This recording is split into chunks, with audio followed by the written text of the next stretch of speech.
Il est couronné ce matin. Il est couronné vainqueur. Amen.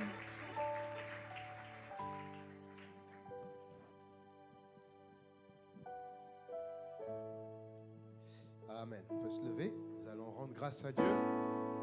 Amen. Que quelqu'un dise gloire à Dieu. Dites encore gloire à Dieu. Acclamons encore le Seigneur pour ce matin.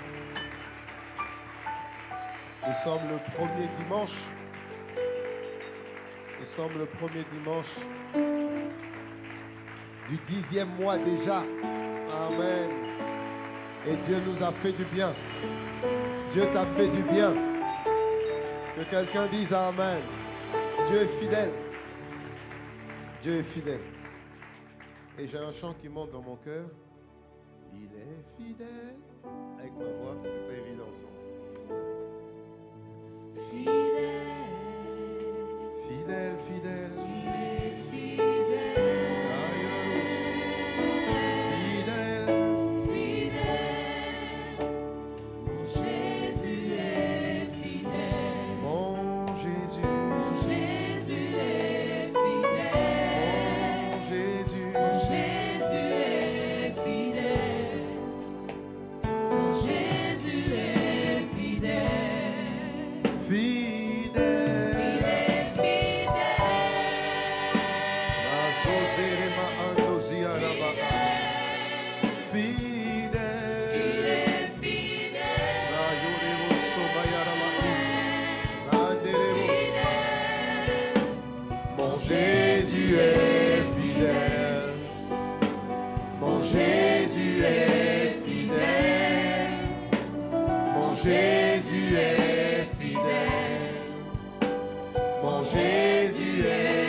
Père, nous te rendons grâce.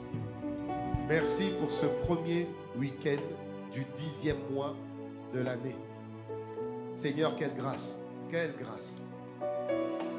Seigneur, nous voulons aujourd'hui, comme nous avons coutume de le faire, consacrer nos dîmes.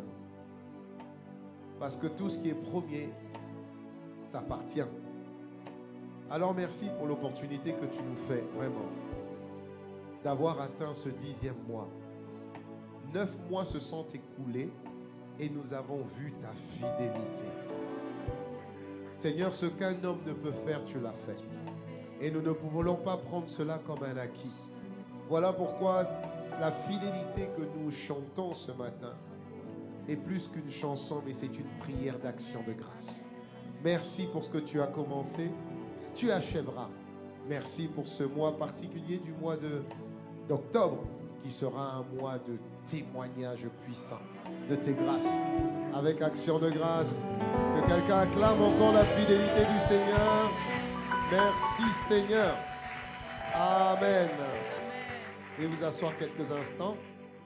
Je vais vous donner une parole, parce qu'il est toujours important de pouvoir comprendre pourquoi nous faisons ce que nous faisons.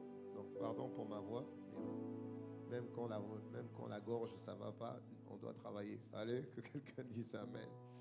Donc, le plus important, c'est que vous m'entendiez. C'est le plus important, que quelqu'un dise Amen encore.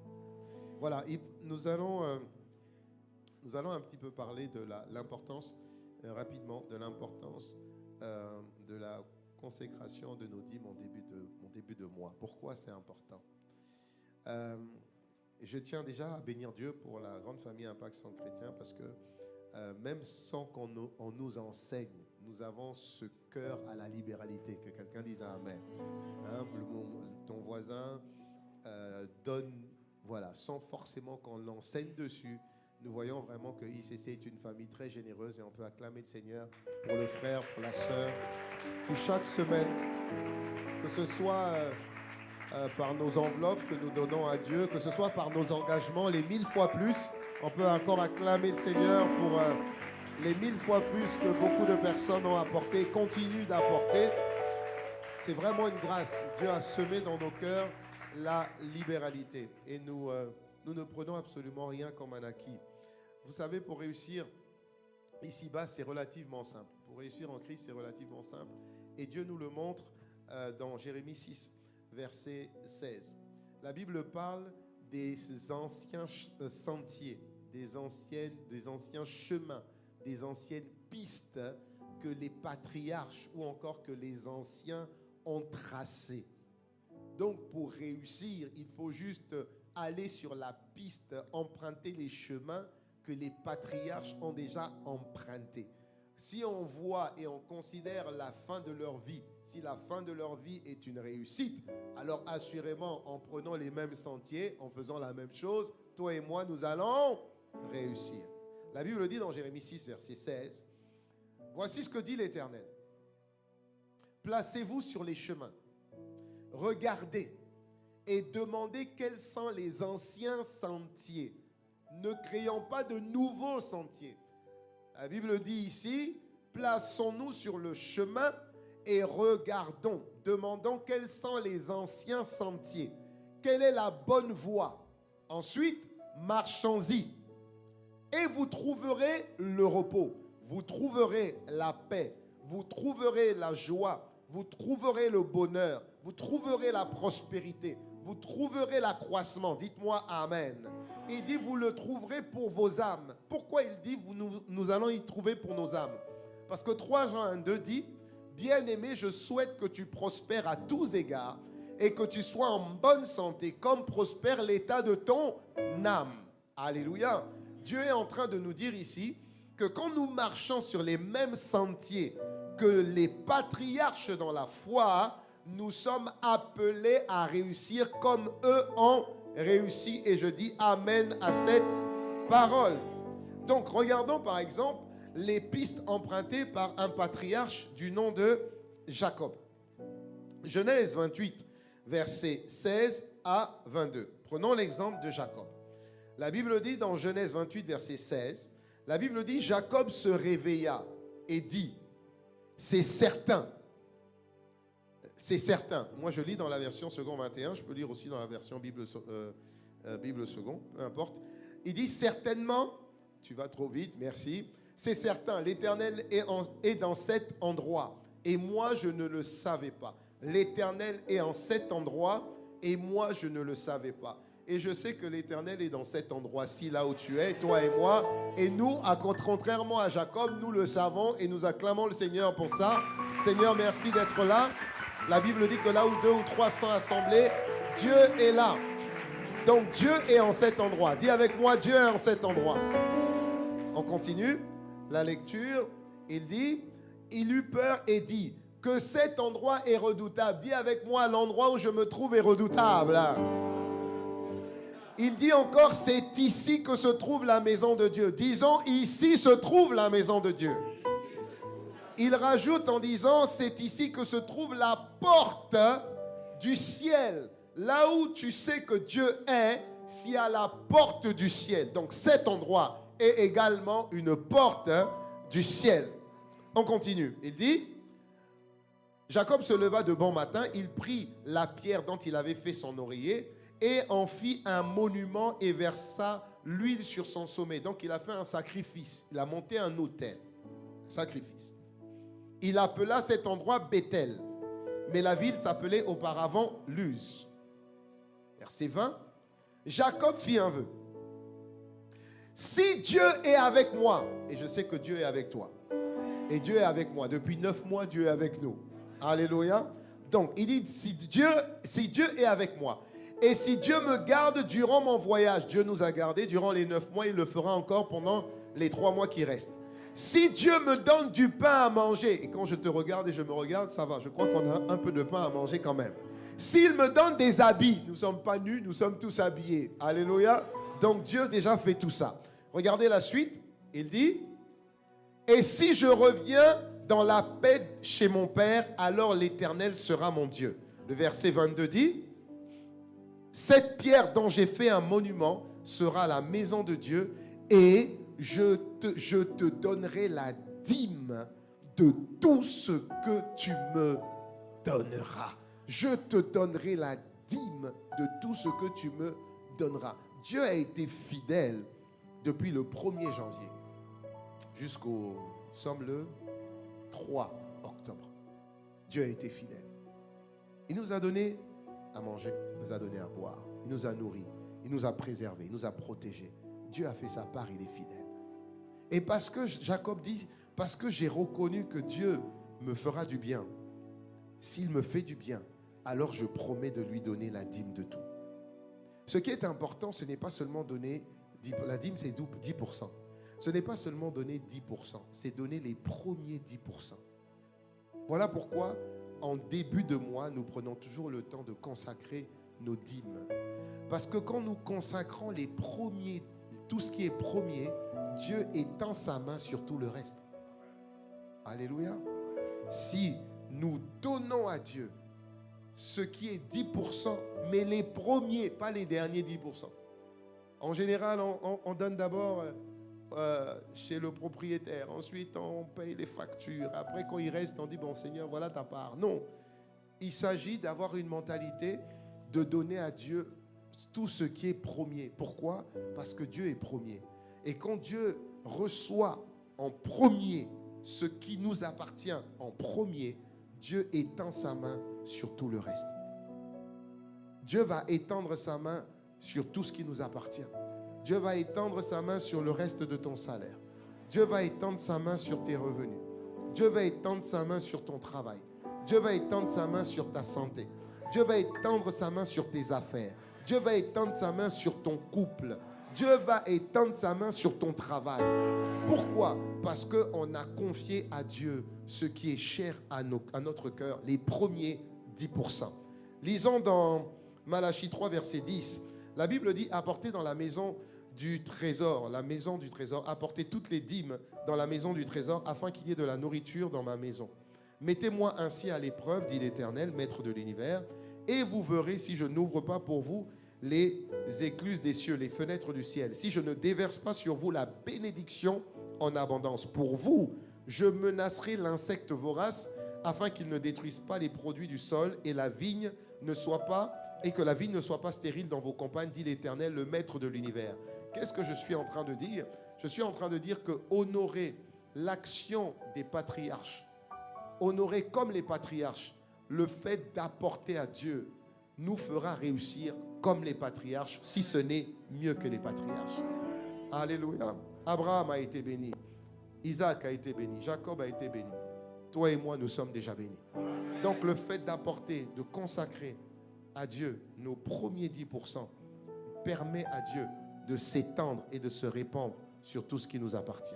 Voilà pourquoi nous prenons le temps vraiment d'apporter dans la maison du Seigneur avec des prières de consécration nos dîmes, et c'est ce que nous allons faire. Je vais vous demander de vous lever très solennellement. Seigneur Père, merci. Alléluia. Aujourd'hui, nous avons une excellente nouvelle. Vous avez la possibilité de pouvoir, si vous le faites par chèque, faites-le au nom d'Impact Centre Chrétien, parce que les dîmes servent à l'édification de l'Église, donc servent à la construction de l'Église. Donc vous pouvez le faire soit avec vos enveloppes. Si vous le faites en chèque, mettez Impact Centre Chrétien sur l'ordre du chèque. Et vous pouvez également le faire à partir d'aujourd'hui. Nous avons une application qui va passer à l'écran. Vous allez juste sur icc-kinshasa.com, icc-kinshasa.com. Vous cliquez, il y aura don. Cliquez sur don. Vous mettez votre montant, vous mettez vos coordonnées, vous mettez votre carte bancaire et ça passera. Je l'ai fait au premier culte, c'est passé tout de suite. J'ai dit, oh, alléluia, gloire à Dieu. Amen. Donc, on peut le faire, et toutes les personnes qui nous suivent par Internet, où que vous soyez en Chine, que vous soyez au Japon, que vous soyez en Afrique du Sud, peu importe, vous pouvez le faire directement. C'est une grâce. On peut acclamer le Seigneur pour l'équipe de développement qu'il a fait. C'est très facile. Parce que des fois, nous n'avons pas forcément nos finances en main, et donc vous pouvez le faire avec votre carte bleue. Et levons nos mains. Seigneur Père, merci. Vraiment merci pour ce privilège que tu nous fais. Merci pour la grâce que tu nous fais.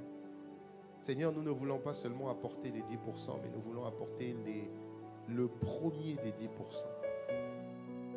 Parce que pour toi, tout doit être en premier. Tu dois être le premier de tout.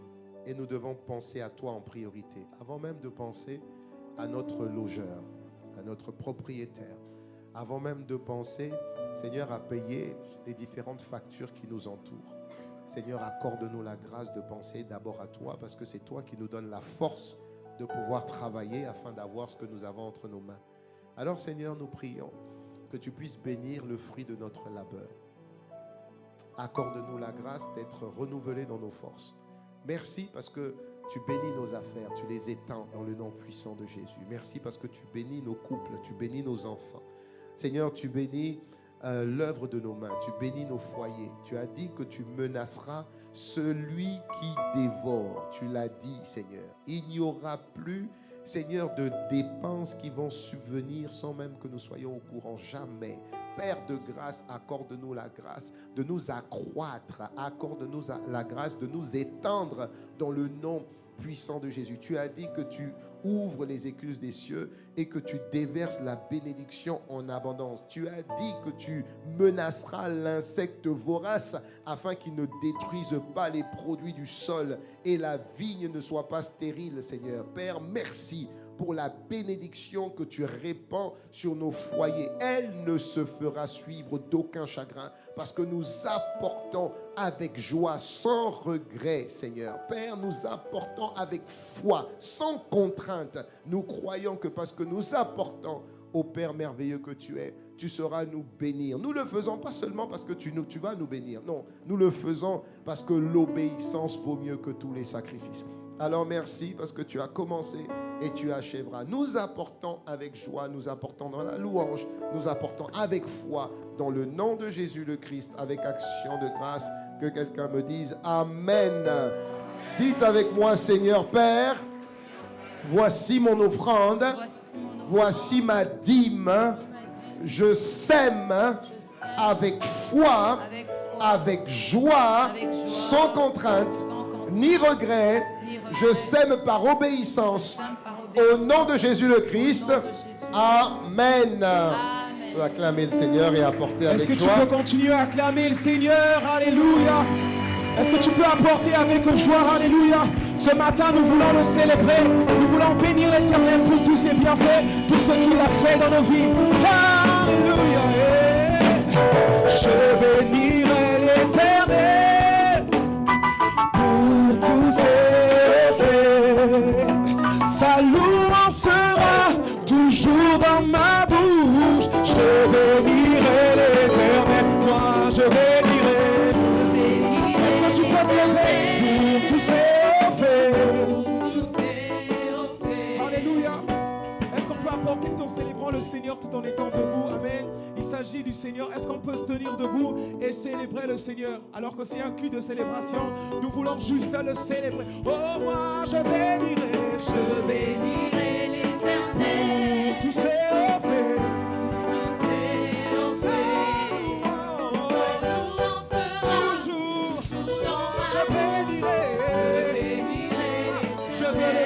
Je bénirai. Est-ce que tu peux bénir le Seigneur? Est-ce que tu peux le bénir pour ce qu'il a fait pour toi? Alors qu'il t'a fait rentrer dans ce mois d'octobre. Est-ce que quelqu'un est dans la joie et peut le célébrer? Je bénirai. Alléluia. Et moi, j'acclamerai l'Éternel pour tous ses faits.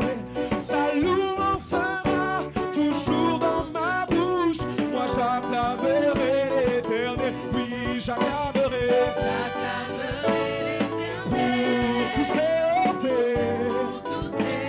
Sa louange toujours. Moi j'acclamerai.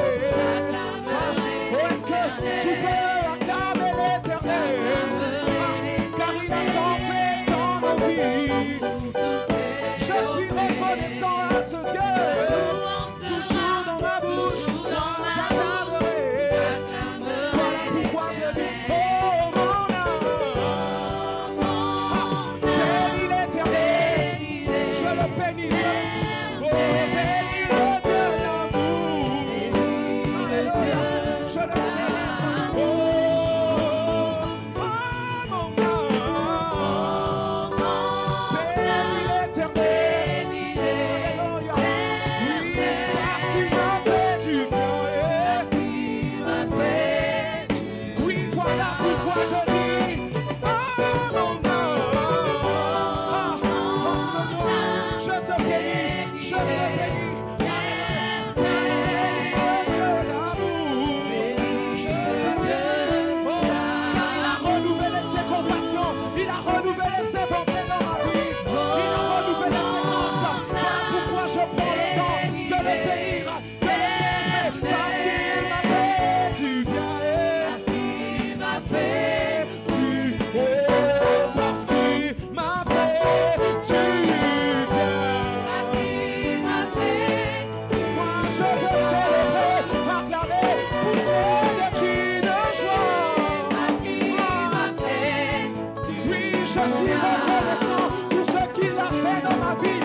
reconnaissant. Je suis reconnaissant. Je suis reconnaissant. C'est pas une parole, c'est plus qu'une parole, ça doit être une prière. Je suis reconnaissant. Alléluia. Des fois, les circonstances de la vie ne vous donneront pas forcément envie de louer Dieu. Amen. Voilà. Des fois, voilà. Il y a des circonstances qui font que tu n'as pas envie. Tu ne sens pas. Alléluia. Voilà. Tu te sens lourd. Ou des fois, tu ne comprends même pas pourquoi. Mais en réalité, la Bible dit qu'en tout temps, ma louange ira toujours à Dieu. C'est-à-dire que tu te sentes bien ou pas, quand tu décides d'être reconnaissant à Dieu, tu décides d'être reconnaissant à Dieu. Tu ne dois pas laisser les circonstances de la vie influer ta manière d'être reconnaissant à Dieu. La Bible dit arrêtez et reconnaissez que je suis Dieu. Et le fait d'être au 10e mois, franchement, si je regarde depuis janvier, février, mars, avril, mai, juin, juillet, août, septembre. Waouh! Alléluia! Waouh! Et David a dit une chose importante. David a dit, mon âme, il faut bénir Dieu. C'est pourquoi le chant, pour moi, ce n'est pas un chant, c'est une prière. David a dit, hé, mon âme, bénis Dieu. N'oublie aucun de ses bienfaits. Parce que l'âme a tendance à oublier trop rapidement. Quand l'âme n'est pas à l'aise par rapport à différentes circonstances de la vie, l'âme n'a pas envie d'acclamer Dieu. L'âme ne veut pas. Parce que l'âme est focalisée sur ce qui ne va pas bien. Et David, par sa grâce, a dit, mon âme, bénis l'Éternel et n'oublie aucun de ses bienfaits. N'oublie pas. Bénis Dieu. Il y a trop de raisons de bénir Dieu. Tu es arrivé au 10e mois, bénis Dieu. Tu t'es réveillé ce matin, bénis Dieu. Tu es arrivé en sécurité à l'église, bénis Dieu. Tu repartiras en sécurité à la maison, bénis Dieu. Bénis Dieu. Bénis Dieu. Sois reconnaissant. Sois reconnaissant. Sois reconnaissant. Sois reconnaissant. Sois reconnaissant. Et nous devons l'être quand tout ne nous donne pas envie. Alléluia. Tu n'as pas envie d'acclamer ce matin, alors tu vas acclamer ce matin. Tu n'as pas envie d'être reconnaissant, tu vas être reconnaissant ce matin.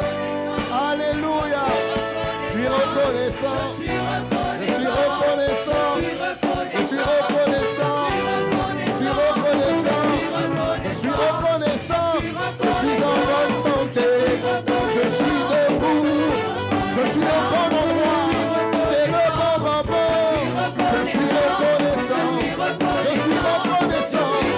Oh, reconnaissant. Je veux acclamer. Je veux célébrer.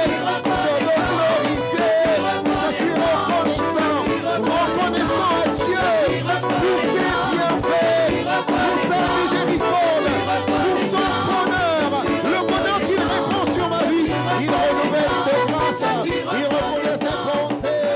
Il reconnaît ses faveurs. Il renouvelle sa roche. Je suis reconnaissant. Je suis reconnaissant. Je suis reconnaissant. Ah Seigneur, merci. Nous t'acclamons ce matin.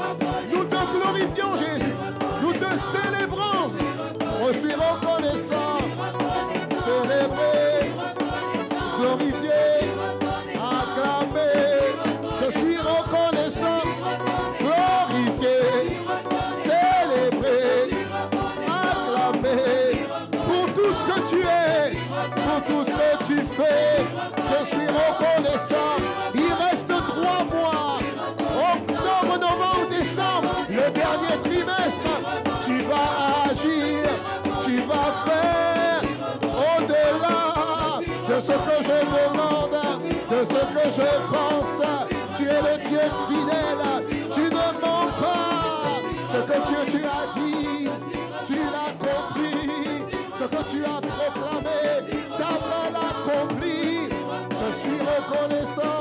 Je suis reconnaissant. Je suis reconnaissant. Dieu fidèle. Reconnaissant. Je suis reconnaissant. Je suis reconnaissant. Tu es présent. Tu es ici. Tu agis. Je suis reconnaissant. Je suis reconnaissant. Je suis reconnaissant pour tes bienfaits. Je suis reconnaissant. Ah, je suis reconnaissant. Merci pour ta fidélité. Merci pour tes bienfaits. Merci pour ta fidélité. Merci pour tes bienfaits. Tu m'as fait du bien. Tu nous as fait du bien. Et parce que tu as commencé en nous faisant du bien, forcément tu finiras en nous faisant encore plus de bien. Alors Seigneur, merci. C'est pas une reconnaissance de la bouche, non. C'est une reconnaissance qui provient au plus profond de notre cœur. Merci, merci, merci. Merci pour ce que nous avons. Nous te rendons grâce pour ce que nous n'avons pas encore. Mais nous te bénissons parce que tu nous as tellement déjà donné. Alors merci. Tu es le commencement et tu es la fin. Si tu n'avais pas commencé, d'accord. Peut-être que tu ne finirais pas. Mais dès lors que tu as commencé avec nous, alors nous avons l'assurance que tu finiras également avec nous. Au nom de Jésus, donne-moi un bon Amen. Donne-moi un bon Amen. Amen, Amen, Amen, Amen, Amen, Amen. Amen, Amen. Au Dieu fidèle et au Dieu vrai. Amen, Amen, Amen. Merci Seigneur.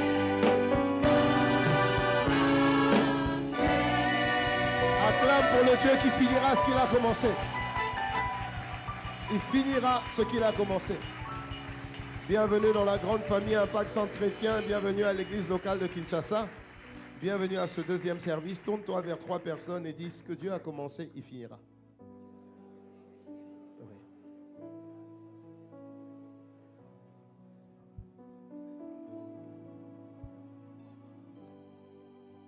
Amen. Amen. Veuillez vous asseoir dans sa présence. Merci Seigneur. Merci Seigneur. Tu es fidèle Seigneur. Fidèle, tu es fidèle. Roi des rois. Dieu merveilleux, tu es fidèle. Amen, tu es fidèle. Mon Jésus est. Mon Jésus est fidèle. Mon Jésus est fidèle. Mon Jésus est fidèle. Tu es fidèle.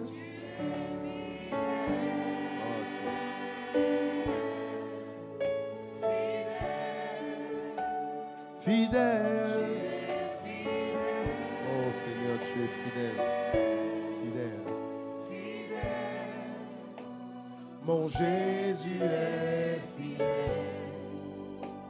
Mon Jésus est fidèle. Mon Jésus est fidèle. Mon Jésus est fidèle. Tu m'as aimé. Aimé.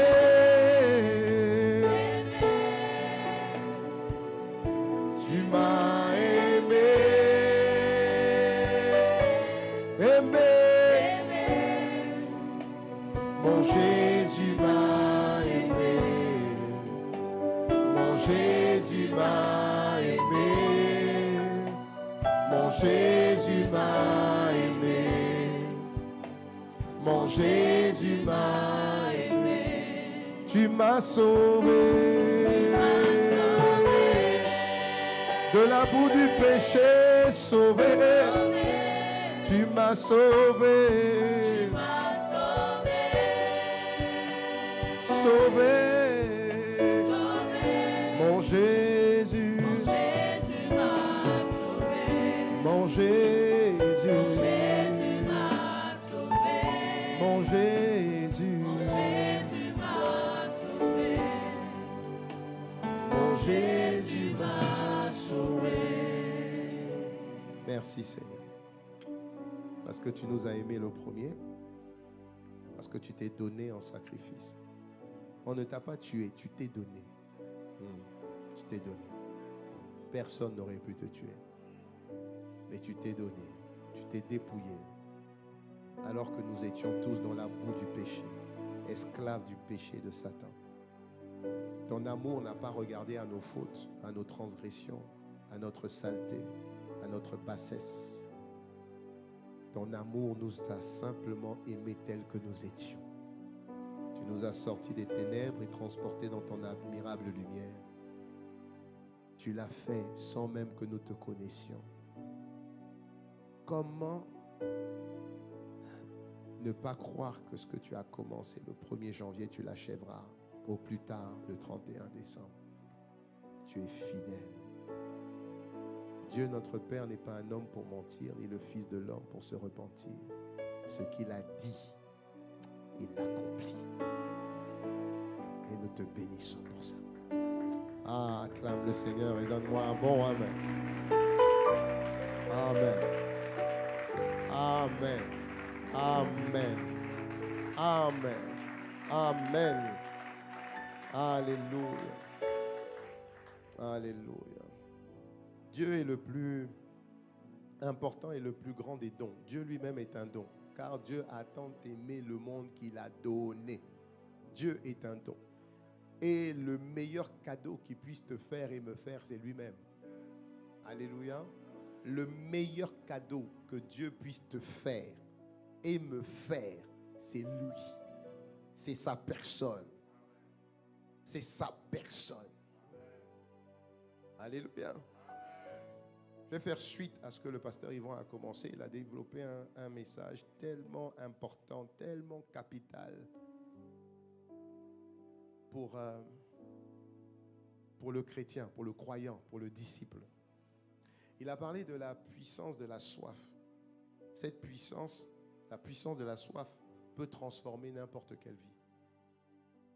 Et je ne sais pas pour toi, mais moi je veux que ma vie soit transformée jour après jour. Alléluia. Que ma vie soit agréable à Dieu. On va lire un verset qui monte dans mon cœur. Je crois que c'est dans Colossiens 1. Seigneur, si c'est cette parole, je pense que c'est cette parole. C'est Colossiens 1. Oui, c'est ça. Colossiens 1, verset 9. Colossiens 1, verset 9. C'est surtout le verset 10 qui m'intéresse, mais on va lire à partir du verset 9. Il dit, c'est pourquoi nous aussi, depuis le jour où nous en avons été informés, nous ne cessons de prier Dieu pour vous. D'accord?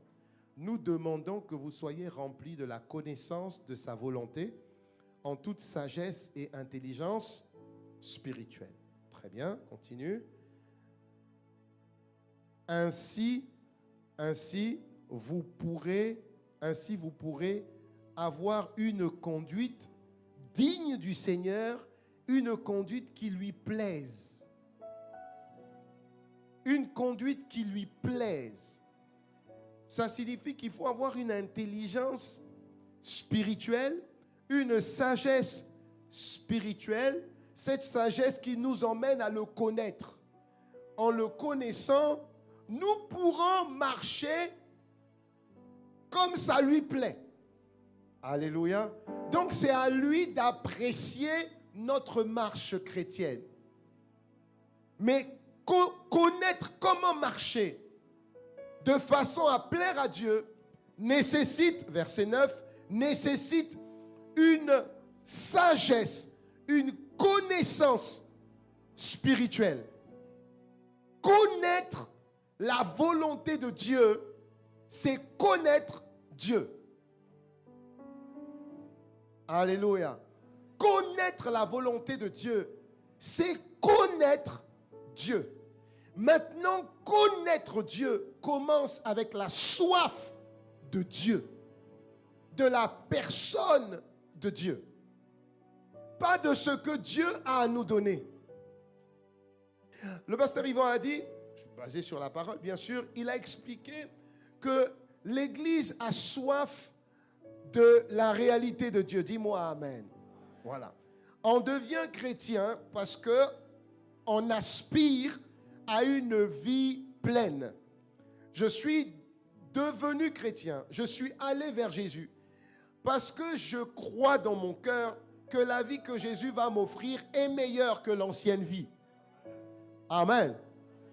Si vous êtes d'accord, faites-moi un signe. Sinon, quel intérêt j'ai à accepter Jésus?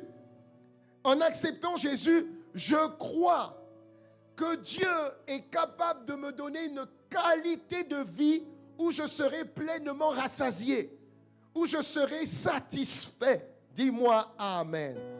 Donc, en tant que chrétien, même quand on vient à l'église, on s'attend à une parole, on s'attend à une bénédiction de Dieu qui va changer notre semaine, qui va changer la qualité de notre vie dans un domaine ou dans un autre. Alléluia. Mais en réalité, nous aspirons à voir la réalité de Dieu dans nos vies, mais on n'a pas les résultats escomptés. Voilà pourquoi depuis quelques années, notre vie, notre zèle, notre soif de Dieu est quelque peu ternie. C'est-à-dire qu'on vient à l'église parce qu'il faut venir. Et qu'en tant que bon chrétien, si je ne viens pas à l'église, j'ai comme l'impression que ma conscience va me pointer du doigt. Alléluia. Donc, je viens à l'église pour venir à l'église. Mais je ne viens plus à l'église avec cette soif de le rencontrer, avec cette faim de vivre Dieu. Pourquoi?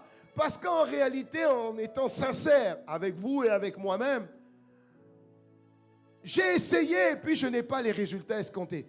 J'ai l'impression que c'est trop long. J'ai l'impression qu'il faut souffrir pour avoir des miettes de bénédiction.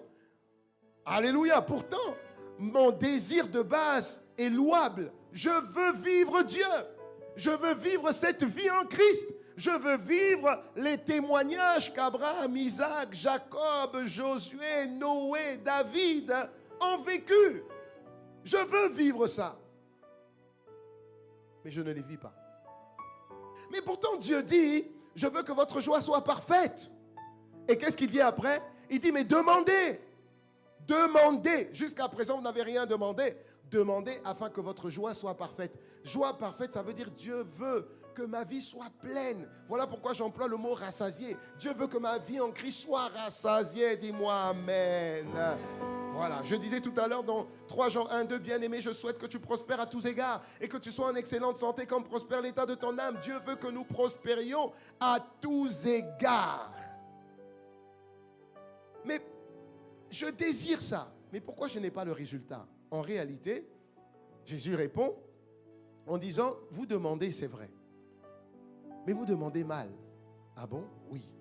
Vous demandez dans le but de satisfaire vos désirs. Voilà pourquoi vous ne recevez pas. Vous demandez, c'est vrai, parce que je vous ai demandé de demander. Mais vos désirs ne sont pas bien orientés. Oui, mais Seigneur, on veut vivre Dieu. On veut vivre Dieu. Jésus a vécu Dieu. Paul a vécu Dieu. Les disciples ont vécu Dieu. L'Église primitive a vécu Dieu. Donc nous aussi, on veut vivre Dieu. Oui, vous voulez vivre Dieu. Mais en fait, regardez bien vos désirs. Vos désirs sont mal orientés. Vous cherchez Dieu par rapport à ce que vous pensez que Dieu peut vous donner. Vous cherchez Dieu pour le mariage. Vous cherchez Dieu pour les enfants. Vous cherchez Dieu pour la promotion. Vous cherchez Dieu pour la bénédiction. Ce n'est pas mauvais, non. Mais en fait, le désir est mal orienté. Il faut chercher le Dieu qui bénit et pas la bénédiction de Dieu. Il faut chercher le Dieu qui guérit et non la guérison de Dieu. Donc, votre demande est mal orientée. Vous cherchez Dieu pour ce qu'il peut vous donner. Et quand il ne vous donne pas, vous devenez lourd, découragé, vous amer, aigri. Ce n'est pas que je ne veux pas vous donner, c'est que je veux vous donner le meilleur. Or, le meilleur, ce n'est pas la bénédiction, c'est moi qui bénis. Donc, cherchez moi au lieu de ce que moi, je peux vous donner. Est-ce que je parle à quelqu'un? Regardez ce que David dit dans le psaume 63, versets 1 à 2, qui nous éclaire sur le niveau de soif de David. Le niveau de soif de David. David dit, lorsqu'il était dans le désert de Juda, il disait, oh Dieu, tu es mon Dieu, je te cherche au point du jour. Ça veut dire à midi, quand il fait chaud dans le désert. À midi, aucun arbre, aucun point d'eau. Sous la chaleur, la faim, la soif. David cherche Dieu. Je présume que David va dire, Seigneur, que l'eau apparaisse, qu'il pleuve. Je suis en plein désert. David, non. Il dit, mon âme a soif de toi. Ma chair, mon corps languit après toi.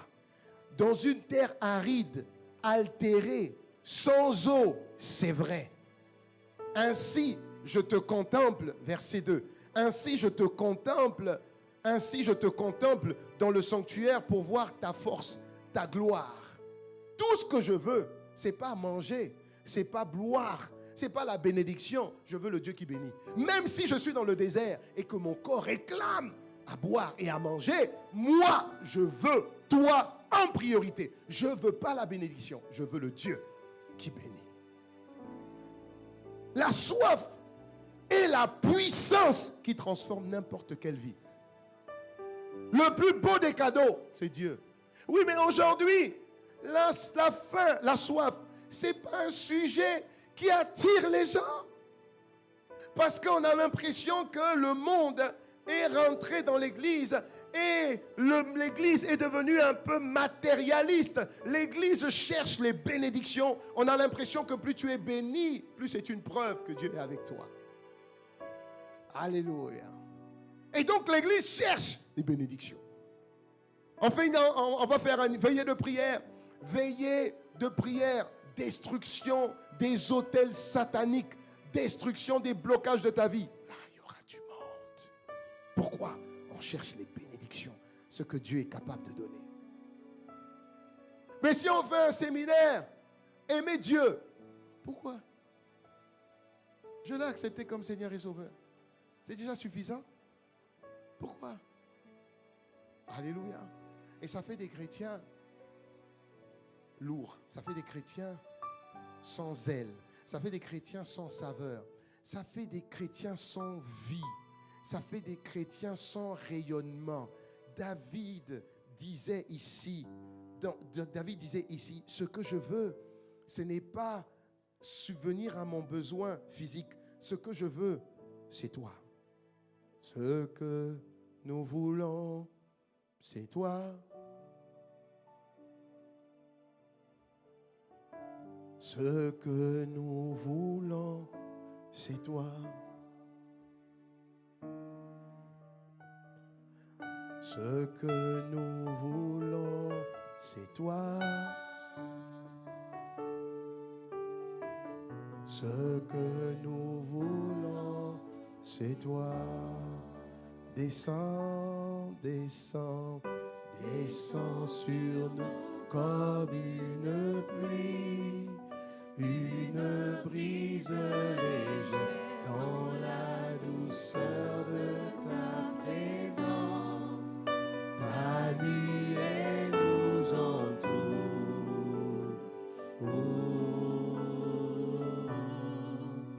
Ta nuée nous entoure.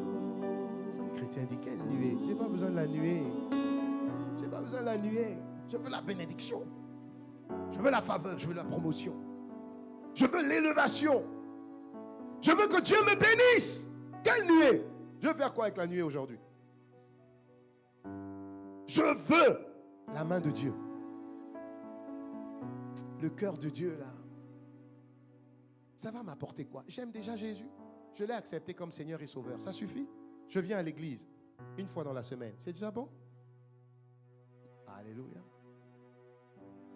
Quelqu'un a dit, la popularité d'une église, la popularité d'un pasteur, c'est dimanche. La popularité de Jésus, c'est la semaine. Quelqu'un a dit ça. Alléluia. Parce qu'en semaine, on a beaucoup de bonnes raisons. Et Dieu comprend toujours. Dieu comprend toujours. Et le fait de venir dimanche, c'est déjà suffisant, Seigneur. Mais quand tu viens dimanche, avec quelle attitude tu viens? Est-ce que tu viens, nous venons dans cette quête de lui? Est-ce que nous venons pour le rencontrer? Est-ce que nous venons pour le chercher? Ou est-ce que nous venons pour écouter quelle est la parole qui m'intéresse? Parce que des fois, si la parole ne m'intéresse pas, je n'écoute pas. De toute manière, je noterai même pas. Parce que ce n'est pas une parole qui m'intéresse. Est-ce que je peux parler sincèrement à quelqu'un? Est-ce qu'on peut se parler sincèrement? Regardez ce que Jésus dit dans Matthieu 5, le verset 1. Et le verset 2, ensuite je lirai le verset 6. La Bible dit, Jésus voyant la foule monta sur une colline. Jésus monta sur une colline. Et il s'assit. Ses disciples se rassemblèrent autour de lui. Verset 2, et il se mit à enseigner. Ça veut dire qu'il y a des choses qui nécessitent un enseignement. Dis avec moi, enseignement. Puis, ayant ouvert la bouche, il les enseigna. Et dit, je prends juste le verset 6. Regardez ce qu'il dit au verset 6. Enseignement. Il dit, donne-moi le verset 6. Suis-moi s'il te plaît, sinon je lis que mes versets, tu me retardes. Il dit, heureux ceux qui ont faim et soif de la justice, car ils auront une vie rassasiée. Mais qui ne veut pas une vie rassasiée? Moi, je veux une vie rassasiée. Et Jésus donne la réponse. Il dit, heureux êtes-vous si vous avez faim, si vous avez soif, la vie rassasiée que vous aspirez, que vous désirez en Christ, vous sera donnée. Développez la faim et la soif. Le titre du message, c'est la faim et la soif de Dieu, deux indispensables pour une vie rassasiée. Je suis en Christ pour vivre pleinement tout selon ce que Dieu a prévu pour moi. Je veux vivre une vie rassasiée. Je veux vivre une vie épanouie. Je veux vivre une vie pleine. Je veux vivre une vie heureuse. C'est possible. Nous ne sommes pas nés de nouveau pour souffrir encore comme avant. Non. La vie en Christ, elle commence dans le repos. Elle commence dans le repos. Elle commence dans le repos de ce que Jésus a accompli à la croix pour nous. Donc, je dois commencer ma vie en Christ dans le repos en me reposant sur ce que Jésus a accompli. Il y a des combats que je n'ai plus besoin de combattre. Jésus dit, développe la faim, développe la soif et la vie rassasiée, pleine, épanouie que tu veux en Christ, tu la trouveras. Dis-moi amen. Quand tu auras trouvé Dieu par la faim et la soif, tu auras accès à des dimensions que tu n'avais pas accès. Tu auras accès à la sagesse de Dieu. La sagesse de prendre les bonnes décisions au bon moment. Tu auras accès à la parole de Dieu, aux révélations de Dieu. La Bible dit la révélation de la parole est claire. Elle me donne de l'intelligence. La révélation de la parole est claire. Elle me donne de l'intelligence. Ta parole est comme une lampe à mes pieds, une lumière sur mon sentier. Ça signifie que j'ai besoin de la révélation de la parole pour bien marcher dans cette nouvelle vie. Connaître Dieu en développant la soif et en développant la faim de Dieu nous donnera accès à son cœur. Avoir accès à son cœur, c'est avoir accès à sa volonté. Ça signifie que je fais ce que Dieu veut que je fasse parce que je sais que Dieu a toujours raison. Alléluia. Oui. Avoir faim et soif de Dieu nous donne accès à l'autorité et à la domination. Il est écrit ici, décennie de la domination. 2020-2030. L'Église est rentrée dans la décennie de la domination. Oui, mais comment je vais dominer? En développant la soif, en développant la faim de Dieu, tu auras accès au cœur de Dieu. Et quand tu as accès au cœur de Dieu, tu as accès à la domination et à l'autorité. Tu as accès à la domination et à l'autorité. Apocalypse 2, verset 26, la Bible dit, « Celui qui vaincra et qui gardera jusqu'à la fin mes œuvres, je donnerai l'autorité sur les nations. » Dieu veut te donner l'autorité. Dieu a dit qu'il fera de nous la tête et non la queue. Mais pourquoi on n'est pas la tête? Pourquoi? Nous serons les premiers, pas les derniers. Mais pourquoi on n'est toujours pas dernier, mais en tout cas on est dans le peloton derrière? Pourquoi? Parce que nos prières sont mal orientées. Ce n'est pas qu'on ne prie pas, c'est qu'on prie avec la mauvaise inclinaison. Prions pour rechercher Dieu. Pourquoi? Parce que Dieu est le meilleur cadeau, don qu'il veut nous donner. C'est la priorité qu'il veut nous donner. Ça signifie qu'il ne nous donnera pas argent, travail, enfant, mariage? Si, il peut nous donner ça. Mais ce n'est pas ce qu'il veut nous donner en priorité. Ce n'est pas ce qui est bon pour nous en priorité. Ce qui est bon pour nous en priorité, c'est lui. Dis-moi amen. C'est lui. Et lui seul. Ézéchiel 36, verset 26. Regardez ce verset. Ézéchiel 36, verset 28. Verset 26. Tu vas voir que chercher Dieu t'emmènera à connaître Dieu. Chercher Dieu. Quand je parle de chercher Dieu, c'est développer cette soif, développer cette faim de lui. Quand tu as soif, tu cherches à boire. Quand tu as faim, tu cherches à manger, n'est-ce pas? Voilà. Donc, avoir la soif de Dieu, avoir la faim de Dieu, c'est rechercher Dieu. La Bible dit, je vous donnerai un cœur nouveau. C'est Dieu qui parle. Je mettrai en vous un esprit nouveau. J'ôterai de votre corps le cœur de pierre et je vous donnerai un cœur de chair. La suite. Je mettrai mon esprit en vous. Et j'aime beaucoup ce verset. Je mettrai mon esprit en vous et je ferai en sorte.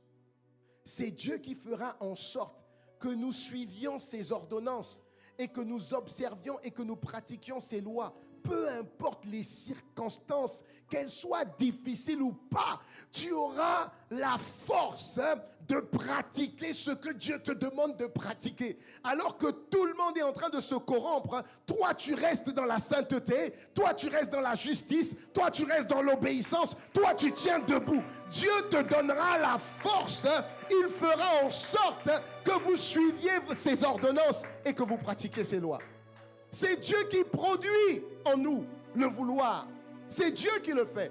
Mais cette activation de Dieu sur nos vies est déclenchée par la faim et la soif de lui. C'est pourquoi il dit, mais demandez. Tant que vous ne demandez pas, je ne peux pas agir. Je ne peux pas. La terre est à vous. Je veux vous aider, mais je ne peux pas. Et quand vous demandez mal. Donc je ne peux pas agir. Demandez-moi, cherchez-moi, criez après moi, ayez soif de moi, demandez-moi. La terre autour de vous, le diable rôde autour de vous. Il connaît votre point faible, il connaît votre famille depuis votre patriarche, il connaît. Nous avons tous le même patriarche, Adam. S'il a eu notre patriarche, il connaît nos points faibles. Il connaît. Il va prendre le temps qu'il faudra. Il finira par t'avoir. Au nom de Jésus, ce n'est pas toi. Ni moi non plus, dis-moi Amen. Alors, quelle est la parade? Quelle est la parade? Comment faire? Comment faire? C'est développer cette faim et cette soif de Dieu. La faim et la soif. La soif de la présence et la faim de sa parole.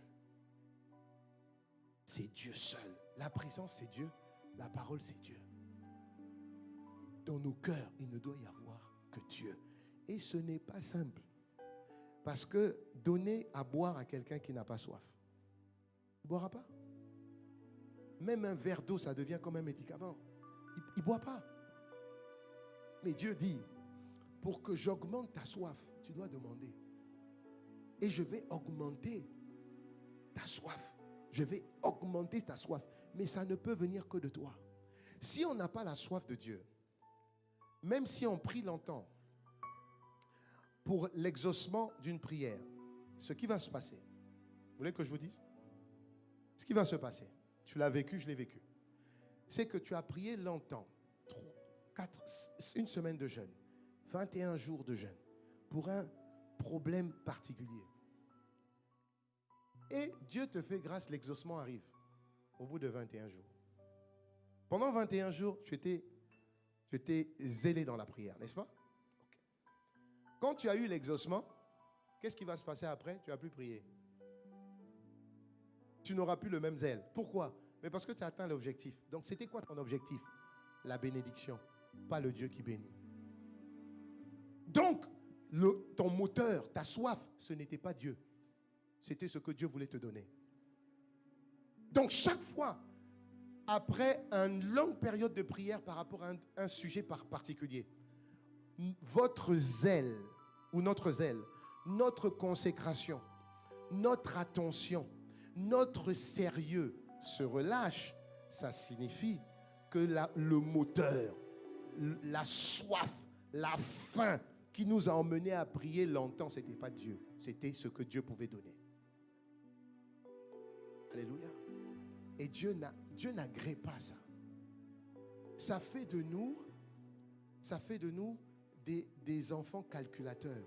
Je sème beaucoup, parce que je sais que je vais avoir beaucoup. Est-ce que Dieu ne veut pas te donner beaucoup? Mais si, parce que Dieu lui-même a dit, celui qui sème abondamment, moissonne abondamment. Oui, mais la motivation avec laquelle tu as donné n'est pas bonne. Tu dois semer beaucoup parce que Dieu te donne l'opportunité de semer beaucoup. Mais en réalité, tu es heureux parce que tu obéis à Dieu en semant beaucoup. Ce n'est pas parce que tu espères recevoir beaucoup. Est-ce que vous voyez la nuance? Donc la faim et la soif de Dieu sont deux indispensables qui vont permettre à l'enfant de Dieu, au fils de Dieu, au serviteur de Dieu que tu es, d'avoir une vie rassasiée. Cette vie rassasiée va monter en puissance. Ce n'est pas du jour au lendemain que tu as cette vie rassasiée. Non, c'est au fur et à mesure que tu marches avec Dieu, au fur et à mesure que tu cherches Dieu, au fur et à mesure que tu désires Dieu pour lui seul, qu'il te donne même ce que tu n'as pas demandé. La Bible dit dans Jean 7, versets 37 à 39, le dernier jour de la fête, le dernier jour, le grand jour de la fête, Jésus se tenant debout s'écria, « Si quelqu'un a soif, le dernier jour de la fête, le grand jour de la fête, Jésus se tenant debout s'écria devant la foule, « Si quelqu'un a soif, qu'il vienne à moi et qu'il boive. » Jésus parle à toute la foule et il dit, « Si quelqu'un », ça signifie que beaucoup peuvent écouter la parole, mais il n'y a que quelques-uns qui ont cette soif de lui. Beaucoup écoutent la parole, beaucoup s'attendent à ce que Dieu va libérer des miracles, mais il n'y a que quelques-uns qui s'attendent à voir Dieu, qui s'attendent au Dieu du miracle, mais pas le miracle. Il a dit, si quelqu'un, ça signifie qu'ils sont rares. Et je prie que tu sois trouvé dans ces rares, dans le nom de Jésus. Si quelqu'un a soif, qu'il vienne à moi et qu'il boive. Celui qui croit en moi, des fleuves d'eau vive couleront de son sein, comme le dit l'Écriture. Donc il est en train de demander la soif de quoi? Vous allez voir la suite. Dans le verset 39, il le dit. Il dit cela de l'esprit que devaient recevoir ceux qui croiraient en lui, ou encore ceux qui avaient soif et faim de lui. Car l'esprit n'était pas encore, parce que Jésus n'avait pas encore été glorifié. Ça signifie que Jésus est en train de dire ici, il faut avoir soif et il faut avoir faim de qui? De l'esprit. Et moi, amen. Oui. Il faut avoir soif et il faut avoir faim de l'esprit. Si tu as soif et si tu as faim de l'esprit tout le temps, l'esprit va faire de toi une source d'eau vive. C'est-à-dire que tu vas devenir une source de bénédiction. Tu seras une bénédiction pour ton mari, même s'il est païen. Tu seras une bénédiction pour lui parce que le mari sera sanctifié par toi qui est sanctifié. Tu deviens une source de bénédiction. Tu deviens une source d'influence. Si quelqu'un qui a le corona peut influencer quelqu'un et contaminer quelqu'un, à combien plus forte raison quelqu'un qui est rempli de l'esprit, il peut contaminer les voisins à être également remplis de l'esprit. C'est ce que Dieu veut. Dieu ne veut pas que tu sois sporadiquement béni. Dieu veut que tu sois une source de bénédiction. Mais pour ça, il faut être assoiffé. Il faut désirer. Et plus tu as soif, plus Dieu augmente ta contenance. Donc tu deviens une plus grande source. Et une plus grande source. Et tu te mets maintenant à bénir le foyer, bénir la famille, bénir le quartier, bénir la ville. C'est ce que Dieu veut faire de toi. Dis-moi amen et reçois cette parole. C'est ça la bénédiction de Dieu. C'est comme ça que tu deviens une bénédiction. Mais Jésus n'était pas marié. Mais pourtant, elle était une bénédiction. Ça signifie que le mariage n'est pas bénédiction pour tout le monde. Jésus n'a pas eu d'enfant naturel, mais il a eu des enfants spirituels. Donc tu n'as peut-être pas d'enfant naturel. Oui, mais Dieu t'a appelé à avoir des milliers d'enfants spirituels. Dis-moi amen. Mais la famille de Dieu, les petits frères de Jésus, c'est pas ton petit frère, même père, même mère. C'est ton voisin qui est à côté. Donc, ce qui est de plus important pour Dieu, c'est que tu deviennes une telle source de bénédiction que ta famille spirituelle, la famille de Dieu, augmente. C'est pas une question d'argent. C'est pas une question de travail. Est-ce que Dieu ne veut pas donner le travail? Mais oui, Dieu veut donner le travail. Bien sûr. Mais Dieu n'est pas obligé de donner le travail. Ne limite pas Dieu au travail qu'il doit te donner. Ne limite pas Dieu à l'enfant qu'il doit te donner. Ne limite pas Dieu à la guérison qu'il doit te donner. Ne limite pas Dieu à ça. Est-ce que Lazare et le riche, est-ce que Lazare était en bonne santé? Non. Lazare était malade, oui. Le riche était en bonne santé? Oui. Lazare était riche? Non. Est-ce que le riche était riche? Oui. Lazare vivait bien? Non. Est-ce que le riche vivait bien? Oui. Lazare avait des frères et des sœurs? Je ne pense pas, ça n'a jamais été écrit. En tout cas, il était abandonné. Est-ce que le riche avait des frères? Oui. Lazare avait Dieu? Oui. Est-ce que le riche avait Dieu? Non. Visiblement, le riche avait tout. Et Lazare avait rien. Spirituellement, Lazare avait tout. Parce qu'il avait tout, Dieu. Et le riche n'avait rien. Donc ne limitons pas. Ne limitons pas connaître Dieu par rapport à la qualité de ma vie, à la bénédiction, aux finances, à mon confort. Non. Tu peux avoir tout le confort du monde. Tu peux être acclamé des hommes. Mais tu peux être aussi vomi par Dieu. La faim et la soif fera de toi quelqu'un de béni parce que tu as celui qui bénit avec toi. Alléluia. Maintenant, qu'il te bénisse ou qu'il ne te bénisse pas, que son nom soit béni. Il faut que tu joues. Faut toujours jouer. Alléluia. Qu'il te donne des enfants naturels, qui ne t'en donne pas. Que son nom soit béni. Qu'il t'élève, qu'il te donne une promotion, qu'il ne t'en donne pas. C'est pas grave. Que ton nom soit béni, que ton nom soit béni, que ton nom soit béni, que ton nom soit béni, que ton nom soit béni. Alléluia. C'est le type de chrétien que Dieu recherche. Alléluia. Dieu ne désire pas tout le monde. Dieu peut tolérer tous les chrétiens. Mais Dieu ne désire pas tous les chrétiens. Il y a une différence entre tolérer et désirer. Alléluia. Saül était toléré. David était désiré. Que tu sois désiré au nom de Jésus. Que tu sois désiré au nom de Jésus.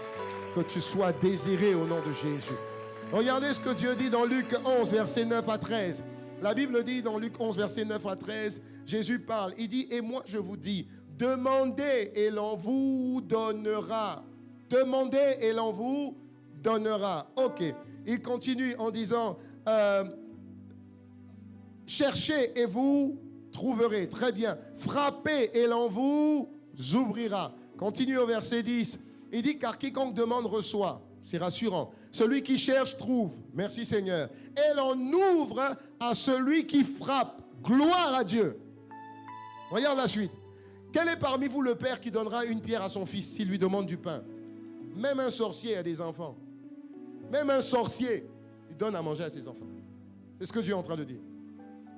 Si méchant comme vous êtes, vous savez faire du bien à vos non, j'ai déjà sauté. Quel est parmi vous le père qui donnera une pierre à son fils s'il lui demande du pain? Ou s'il lui demande un poisson, lui donnera-t-il un serpent au lieu du poisson? On continue. Ou s'il demande un œuf, lui donnera-t-il un scorpion? Ok, on continue. Si donc, méchant comme vous l'êtes, vous savez donner de bonnes choses à vos enfants, à combien plus forte raison le Père Céleste, qui lui n'est pas méchant, qui est le bon Père, donnera-t-il pas n'importe quoi. Le Père veut donner quelque chose. L'Esprit, à qui? À ceux qui demandent quoi? L'Esprit. Dieu donne l'Esprit à ceux qui demandent l'Esprit. Donc si nous sommes des ceux qui demandent autre chose que l'Esprit, Dieu n'est pas obligé de te donner. Parce que Dieu veut d'abord te donner l'Esprit. Dieu veut d'abord te donner lui. Dieu veut d'abord te donner son cœur. Dieu veut que tu aies son cœur. Voilà pourquoi un homme comme David, meurtrier comme lui, adultère professionnel comme lui, désobéissant comme lui, il avait quand même, malgré toutes ses imperfections, il avait quand même un cœur repentant. Il avait quand même un cœur de serviteur. Il avait quand même un cœur d'adorateur. Il avait quand même ce cœur-là qui savait toucher le cœur de Dieu. Donc, même quand il péchait, Dieu dit, je vais te... Il dit, mais si je frappe, est-ce qu'il y a quelqu'un d'autre comme David? Il n'y a personne. Bon, comme tu pêches, celui qui pêche, tout péché doit être puni. Ton péché là, c'est eux là qui vont, c'est les autres qui vont subir ça. Mais David dit non, mais c'est moi qui ai péché. Il dit non, non, non. David dit c'est moi qui ai péché, c'est moi. Dieu dit c'est eux. Pourquoi? Parce que toi, tu sais toucher mon cœur. Toi, tu sais incliner mon cœur. C'est vrai que tu n'es pas parfait, mais qui l'est? Depuis la chute d'Adam, personne n'est parfait. Alléluia. Donc, mais toi, tu sais toucher mon cœur. Toi, tu sais m'adorer, tu vois. Quand tu prends seulement la harpe, tu vois, quand tu chantes seulement, tu prends la harpe, je descends. Et là où je descends, là où il y avait les esprits mauvais, ils sont obligés de partir. Ils sont obligés de partir. Dis avec moi, c'est ma destinée. Alléluia. La soif.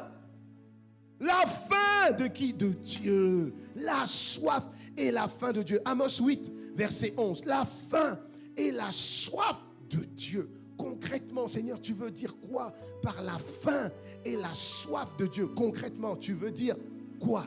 Amos 8, verset 11. Voici, les jours viennent, dit-le Seigneur, l'Éternel. Ok. Où j'enverrai la famine dans le pays.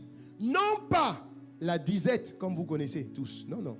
Pas le manque de pain, non. Pas le manque d'eau, hein. Non. Moi, je vais envoyer une soif différente. Quelle soif? La faim et la soif d'entendre les paroles de Dieu.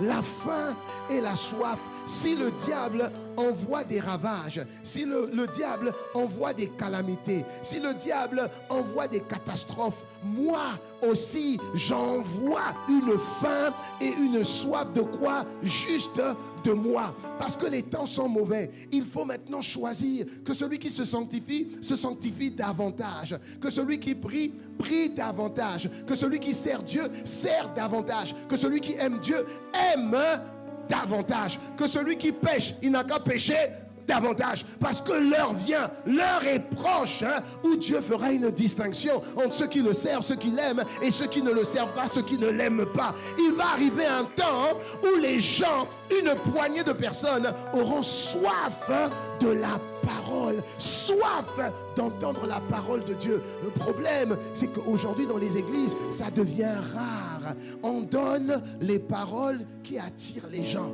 Quelles paroles? Libération, délivrance, tu vois, hôtel satanique, tout ça là, ça aide les gens, ça motive les gens. Pourquoi? Parce qu'ils se disent, ah, c'est tel sorcier qui m'a bloqué, c'est tel parent qui m'a bloqué, c'est tel hôtel satanique qui m'a bloqué, c'est à cause de ça que je ne peux pas fonctionner. Voilà, ça c'est un message qui marche. C'est un message qui attire le monde.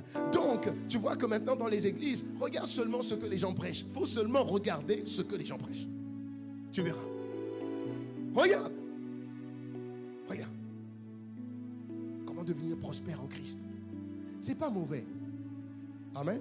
Parce que de toute manière, même à ICC, il y a les clés pour la prospérité financière en Christ. C'est pas mauvais. Mais il faut que le cœur du message soit Dieu. Alléluia. Parce que la Bible est remplie de préceptes, d'ordonnances, de conseils pour réussir dans tous les domaines. Dans le domaine des enfants, du foyer, du travail. Dieu donne des conseils dans tous les domaines. Mais au-delà de tout, le plus important, c'est d'abord Dieu.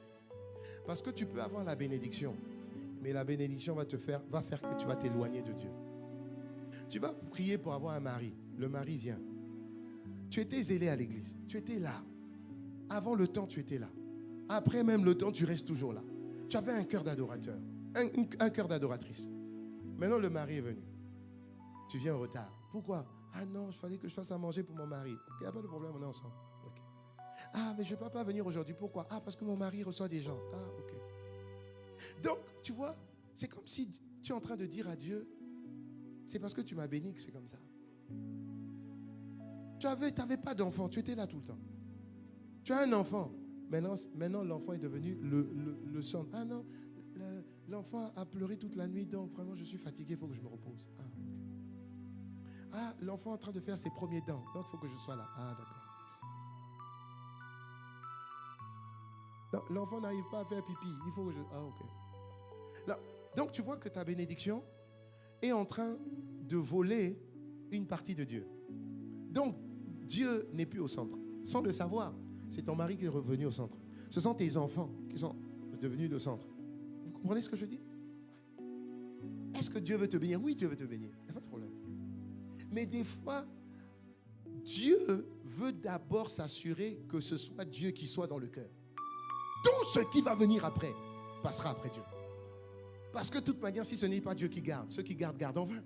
Je sais que c'est Dieu qui garde mes enfants. Moi, je suis focalisé. Je suis focalisé. Je sais que c'est Dieu. Alléluia. Je sais faire ce témoignage, je ne me rappelle plus si je l'ai fait ici. Un jour, j'étais en train de faire une veillée de prière. J'étais avec ma fille ici, en Afrique, et ma femme était avec mes 2 garçons en Europe. Et donc, on avait veillé de prière à l'église. Important. Donc, je suis allé à la veillée de prière. Donc, ma fille est restée à la maison. Je suis allé à la veillée de prière à l'église. Donc, j'ai conduit la prière. Et vers 1h du matin, quand je conduisais la prière, j'ai été conduit à parler en langue et à prier en langue. 30 minutes. 1 heure. Mais moi, je me disais, mais pourquoi je n'arrête pas de prier? Je voulais arrêter, impossible, ça ne pouvait pas s'arrêter. 2 heures. 3 heures. Donc les gens devaient se dire, mais pasteur, qu'est-ce qu'il y a? Mais moi, je ne sais pas. Ma bouche faisait souvent ça. 5 heures du matin, je rentre à la maison. Quand je rentre à la maison, il y a un attroupement devant chez moi. Je dis, les attroupements de 5 heures du matin, là, c'est jamais bon. Je dis, mais qu'est-ce qui se passe? Donc quand j'arrive, tout le monde me regarde les gros yeux. Je dis, mais oui, qu'est-ce qu'il y a? Il dit, bon, voilà, pasteur, bon, voilà, bon, il y a un voleur qui est venu à la maison. Je dis, ah bon? Il dit, oui, mais il est passé par où? Il est passé par le toit qui donne directement sur la chambre de ma fille. Et la fenêtre n'était pas fermée, il n'y avait pas de barreau. Donc, je dis, mais qu'est-ce qui s'est passé? Il dit, mais donc, il était en train de rentrer. Et puis la tête de ma fille était comme ça. Donc, il était en train de rentrer. Il avait même déjà pris le sac qui était à la tête de son lit. Donc, quand il était en train de rentrer, le chien a réagi. Donc, le chien est venu et puis s'est mis à aboyer. Mais c'était dans le noir, donc on ne voyait pas. Donc, le chien aboyait. Et puis, donc, quand le chien aboyait, je ne sais pas, le gars est resté paralysé. Pourtant, il était dans le noir. Et le gardien est venu et puis il dit, mais qu'est-ce qu'il y a? Donc, le chien aboyait. Et puis, il a mis la lampe torche. Et puis, il a vu le gars scotché. Et puis, quand il a crié, le gars, je ne sais pas s'il s'est réveillé, je ne sais pas. Il a sauté, il a fui, il est parti. D'accord? Bon. Donc, maintenant, là, c'est là où le diable maintenant commence à te parler. Je sors de la prière, hein, je dois entendre Dieu. Moi, j'entends le diable. Le diable commence à me parler. Ah, tu vois? Priez, là. Hein, vous priez seulement. Tu ne peux pas laisser ta soeur, c'est quel parent qui laisse ta fille? Hein? Et j'ai commencé à sentir comme la peur, l'inquiétude, les questions, les interrogations commencent à m'envahir. Et heureusement, gloire soit rendue à Dieu. La parole est venue dans mon esprit. Ce n'est pas un esprit de timidité que Dieu t'a donné. C'est un esprit de force, de sagesse et d'amour. Dieu t'a donné la force, la sagesse et l'amour. Ensuite, il m'a dit, si ce n'est Dieu qui garde, de toute façon, si ce n'est Dieu qui garde, si ce n'est Dieu qui garde, ceux qui veillent en vain. Amen. Si ce n'est Dieu qui bâtit la maison. Donc, la parole de Dieu est venue en renfort, pour me consoler, Et j'ai rendu grâce à Dieu, j'ai béni le Seigneur. Mais tu vois, cet esprit de crainte-là, elle est toujours à côté, à la prochaine veillée. Donc, forcément, tu vas y penser. À la prochaine veillée, tu vas y penser. J'ai réprimé cet esprit, je suis parti. Est-ce que quelqu'un me suit? Alléluia. Parce que je dis, mais Seigneur, est-ce que tu m'avais prévenu? Parce que Dieu ne peut pas cacher à ses enfants ce qui peut arriver. Ce qui est révélé, tu peux le condamner. Alors je me suis dit, mais Seigneur, est-ce qu'à un moment donné, tu m'as averti d'un danger quelconque? J'ai réfléchi, non. Ça signifie quand Dieu ne te révèle pas les choses, c'est que Dieu veut que ces choses-là arrivent pour quand même t'enseigner par rapport à ces choses-là. Alléluia. Et donc tu dois juste rendre grâce à Dieu. J'ai béni le Seigneur, j'ai rendu grâce à Dieu et puis on a continué la route. Sinon, j'aurais pu arrêter. Ça aurait pu changer totalement mon comportement, mes attitudes. Si l'amour de Dieu, si Dieu n'est pas en priorité, tu vas changer. Tu vas changer. Tu vas dire, ah maintenant, tu vois, la dernière fois, il s'est passé ça. Maintenant, Dieu lui-même sait. Hein. Dieu m'a prévenu. Hein. Il m'a dit, il faut rester à la maison. Non, ce n'est pas ce que Dieu t'a dit. Dieu ne t'a pas dit de rester à la maison. Dieu t'a donné la sagesse. Alléluia. Et c'est vrai, quand j'ai regardé la maison, j'ai dit, ah, mais ça c'est évident, tout le monde peut passer par là. C'est évident. Quelqu'un monte là, il saute là, il monte là, c'est évident. Maintenant, la sagesse, j'ai juste mis des barreaux, c'est tout, sur cette porte, sur cette fenêtre-là, parce que c'est évident, tout le monde peut rentrer là. Alléluia. Voilà. Est-ce que quelqu'un me suit? La faim et la soif va faire que peu importe ce qui va arriver, tu seras profondément accroché à Dieu. Le malheur atteint souvent le juste, c'est vrai. Mais l'Éternel l'en délivre toujours. Donc, il faut que le malheur va arriver. Et le malheur va tester ton niveau de soif et ton niveau de faim de Dieu pour ce qu'il est, pas forcément pour ce qu'il fait. Parce qu'il peut arriver des choses mauvaises, ça peut arriver. Ça peut arriver, mais Dieu t'en libérera toujours. Ça ne doit pas changer ton comportement vis-à-vis de Dieu. Ça ne doit pas déprécier, ça ne doit pas affaiblir ton zèle. Est-ce que je parle à quelqu'un? Ça doit fortifier ton zèle. Ça doit t'emmener à aimer encore plus Dieu. À dire à Satan, tu as menti. Parce que tu as osé toucher. Tu as osé t'approcher. Je vais encore aimer Dieu fois 2, fois 3. Arrive encore, je vais augmenter. Tu verras que Satan va dire, bon, je préfère que tu aimes Dieu à ce niveau-là. Hein, parce que plus je t'approche, plus tu aimes Dieu. Dis-moi Amen. Dis-moi encore Amen. Donc la soif te fait parler. La soif te fait parler. Comme Bartimée. Fils de David, aie pitié de moi. Les gens disent, tais-toi, tais-toi. Il dit, papa, là, le fils de David passe, je ne vais pas me taire. Il dit, fils de David, aie pitié de moi. Fils de David. Il n'a pas dit Jésus. Il a dit fils de David. Ça veut dire qu'il a appelé Jésus par son petit nom. Il a rappelé à Jésus d'où tu sors. Ça veut dire que Jésus a forcément dit, il y a beaucoup de gens m'appellent, mais avec ce nom-là, il faut que je m'arrête, il faut que j'aille voir cette personne. Dis-moi Amen. Alléluia. Donc la soif se voit. Quelqu'un qui a soif, ça se voit. Tu ne peux pas avoir soif et puis rester assis, tu es là. Tu peux pas. C'est pas une question de chant. C'est pas une question de est-ce qu'ils sont en train de jouer la musique que je veux. C'est pas une question de ça. C'est une question de je veux Dieu. Je veux Dieu, je veux toi. Seigneur, je te veux. Seigneur, je te veux. Des fois, tu peux juste aller à la rencontre de Dieu et demander Dieu juste pour lui. Pas pour les problèmes, pas pour les soucis, pas pour les défis. Tu sais que ton mari te fait des problèmes. Tu sais que tes enfants sont en train d'aller vers la débauche. Tu sais que ta femme te manque de respect. Au lieu d'affronter la chair, va affronter Dieu. Tu dis, Seigneur, j'ai besoin de plus de toi. Augmente l'amour, augmente l'amour, augmente l'amour, Seigneur. Augmente l'amour, augmente l'amour. Donne-moi plus d'amour. Alléluia. Donc la faim et la soif, elles se reconnaissent. La faim et la soif s'entendent. La faim et la soif de Dieu fait rompre le silence. Regardez Anne. Est-ce que ses plaintes étaient justifiées? Oui. Comment Pénina? Dieu t'a béni avec des enfants. Mais rends grâce à Dieu. Qu'est-ce que tu as à te moquer de celle qui n'a pas d'enfants? C'est méchant, Pénina. Nous deux, on est quand même les épouses d'un sacrificateur. Donc on connaît quand même la parole. Est-ce que quelqu'un me suit? Ça veut dire que Pénina, là, ça peut être une chrétienne aujourd'hui. Mais tu vois, il y a des chrétiennes. Elles sont là juste pour t'envoyer des flèches. Oh, tu m'as vu, hein? C'est mon fiancé.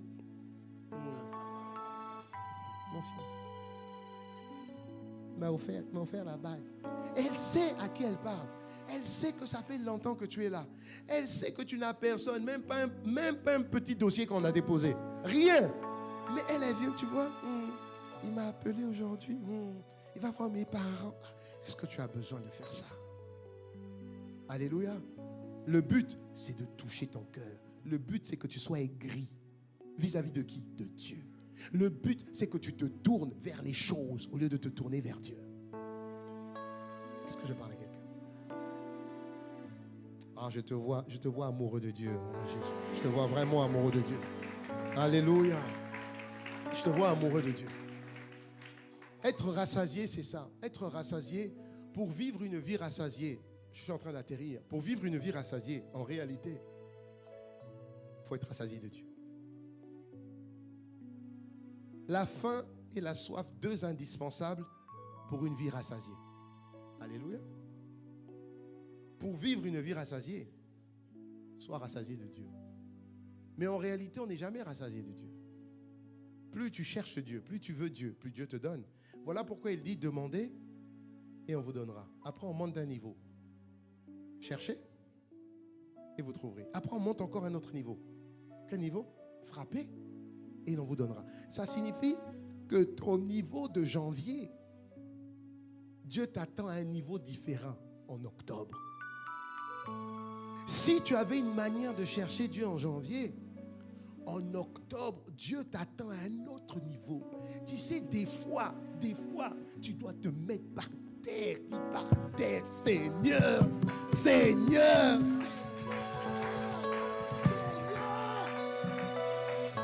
Des fois, tu dois te mettre par terre. Parce que tu as l'habitude de te mettre sur le lit. Très bien. Tu as l'habitude de te mettre à genoux. C'est bien. Alléluia. Tu as l'habitude de te prosterner. C'est bien. Papa, s'il faut frapper, allonge-toi. Allonge-toi. Je dis, Seigneur, Seigneur, quoi? Toi seulement. Toi seulement. Toi seulement. Toi seulement. Toi seulement. Seigneur, toi seulement. Toi seulement. Toi seulement. Toi seulement. Alors que tu sais autour de toi qu'il y a des problèmes, des soucis, et que des fois ton âme ne veut pas que tu te lèves tant que tu n'as pas déposé devant Dieu le dossier là. Tu vois le dossier là? Le dossier là. Tant que tu n'as pas parlé de ce dossier, ton âme a l'impression que tu n'as pas prié.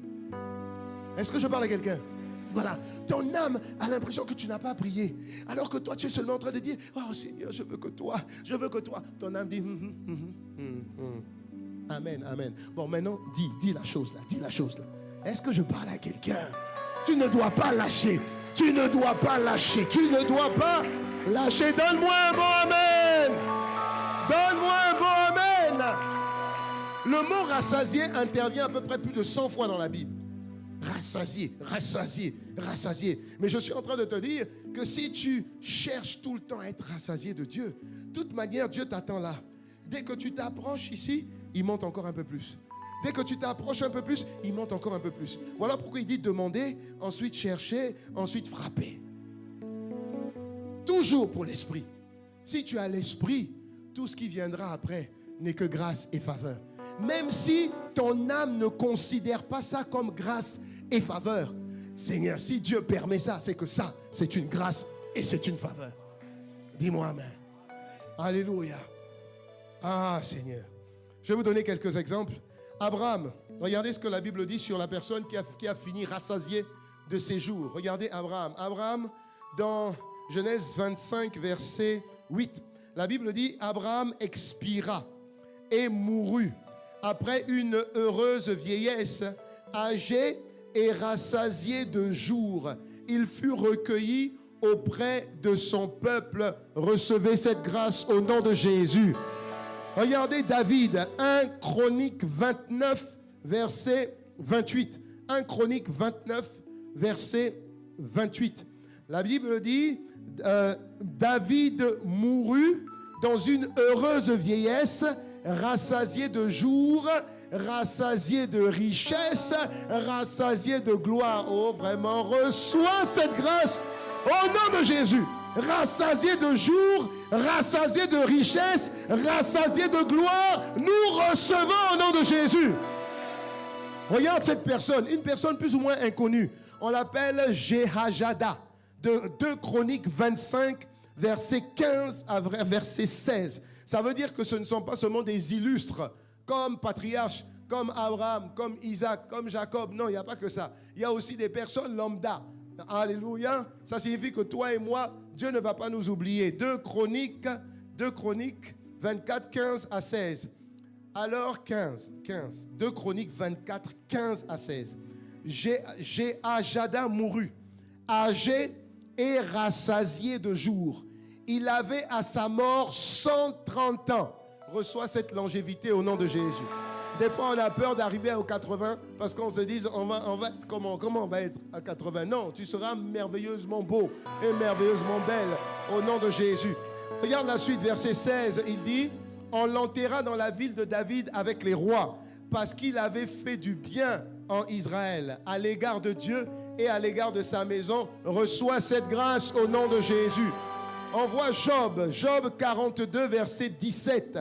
La Bible dit, Job 42, verset 17, Job mourut âgé et rassasié de jours. Job mourut âgé et rassasié de jours. Tu n'es pas obligé de mourir malade. Ça ne t'arrivera pas au nom de Jésus. Ce n'est pas une obligation. Tu peux t'endormir. Tu vois tes enfants, tu les bénis et puis tu dis, moi je vous précède, que Dieu vous garde, que la grâce de Dieu soit avec vous, que l'amour de Dieu le Père soit avec vous. Tu t'en vas, tu t'habilles bien dans ton beau pyjama au soir et puis tu dors et tu t'en vas pour la mère patrie. Dis-moi amen. Donc ces exigences-là, on a vu Abraham, David, Jehadad. Cette exigence, les exigences demandées, c'est juste la faim et la soif. C'est juste la faim et la soif. C'est tout. La faim et la soif. Regardez dans Exode 33, verset 13. On parle de Moïse. Exode 33, verset 13. Mais Moïse dit, maintenant Seigneur, si j'ai trouvé grâce à tes yeux, fais-moi connaître tes voies. Alors je te connaîtrai et je trouverai encore grâce à tes yeux. Je trouverai encore grâce. Ça signifie que Dieu a toujours des grâces en réserve. Dieu a toujours un cœur qu'il veut te montrer. Dieu a toujours une partie de lui qu'il veut te révéler, à condition que tu le cherches. Dis-moi amen. Regardez chez le psalmiste, psaume 42, versets 2 à 3. On parle toujours de la soif et de la faim de Dieu. Comme une biche soupire, on connaît ce verset, après des cours d'eau. Ainsi mon âme soupire après toi. Ô Dieu, mon âme a soif de Dieu, du Dieu vivant. Quand donc pourrais-je me présenter devant Dieu? Je prie que ce soit notre prière quotidienne dans le nom de Jésus. Dans le Philippiens 3, versets 9 à 10, un verset aussi que vous connaissez. Philippiens 3, versets 9 à 10. Mon désir, c'est d'être trouvé en lui. Non pas avec une justice que j'aurais moi-même acquise en obéissant à la loi, mais avec la justice qui vient de la foi en Christ. La justice qui vient de Dieu par la foi. On continue. Verset 10. Il dit, afin de connaître Christ. Afin de connaître Christ. Je veux connaître Christ. Je veux connaître Christ. La puissance de sa résurrection. La communion de ses souffrances en devenant conforme à lui dans sa mort. Je veux connaître Christ. Je veux connaître Christ. Je veux Christ pleinement formé en moi. Alléluia. Je veux Christ pleinement formé en moi. Je veux Christ pleinement formé en moi. Je veux Christ formé en moi. Je veux Christ formé en moi. Ce sont des prières qui ennuient la majorité de personnes. Parce qu'il y a des gens qui aiment des prières de combat.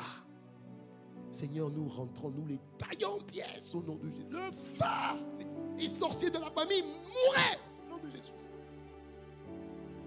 Ça, on est bien, on est content. Alléluia, là on est content. On a transpiré, on a senti que là la prière, on a senti ça. Mais ce n'est pas un senti la prière.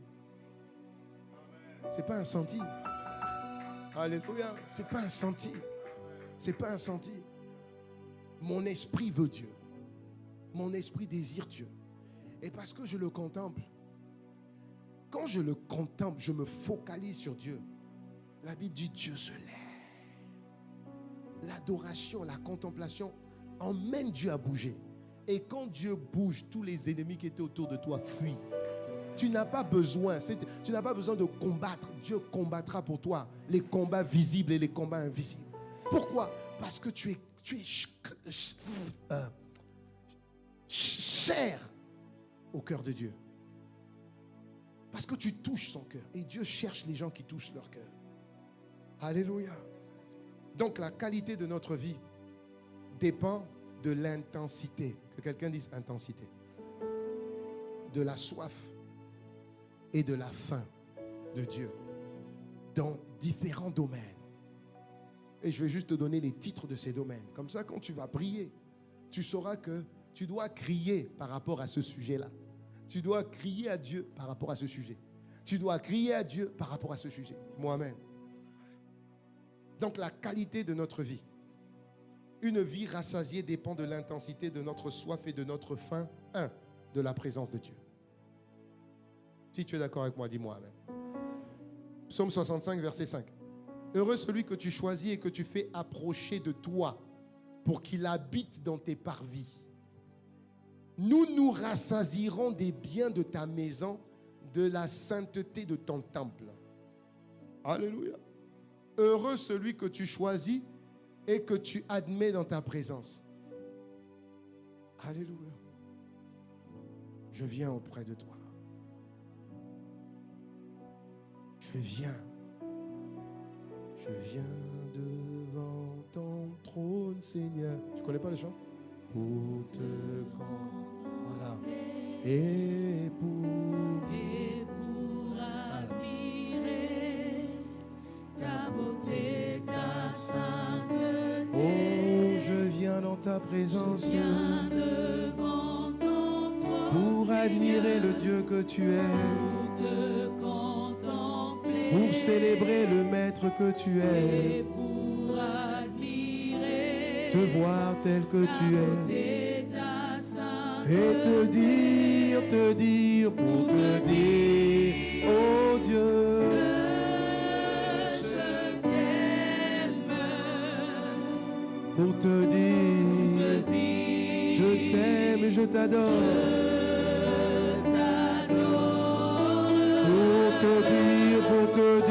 Pour te dire, Dieu,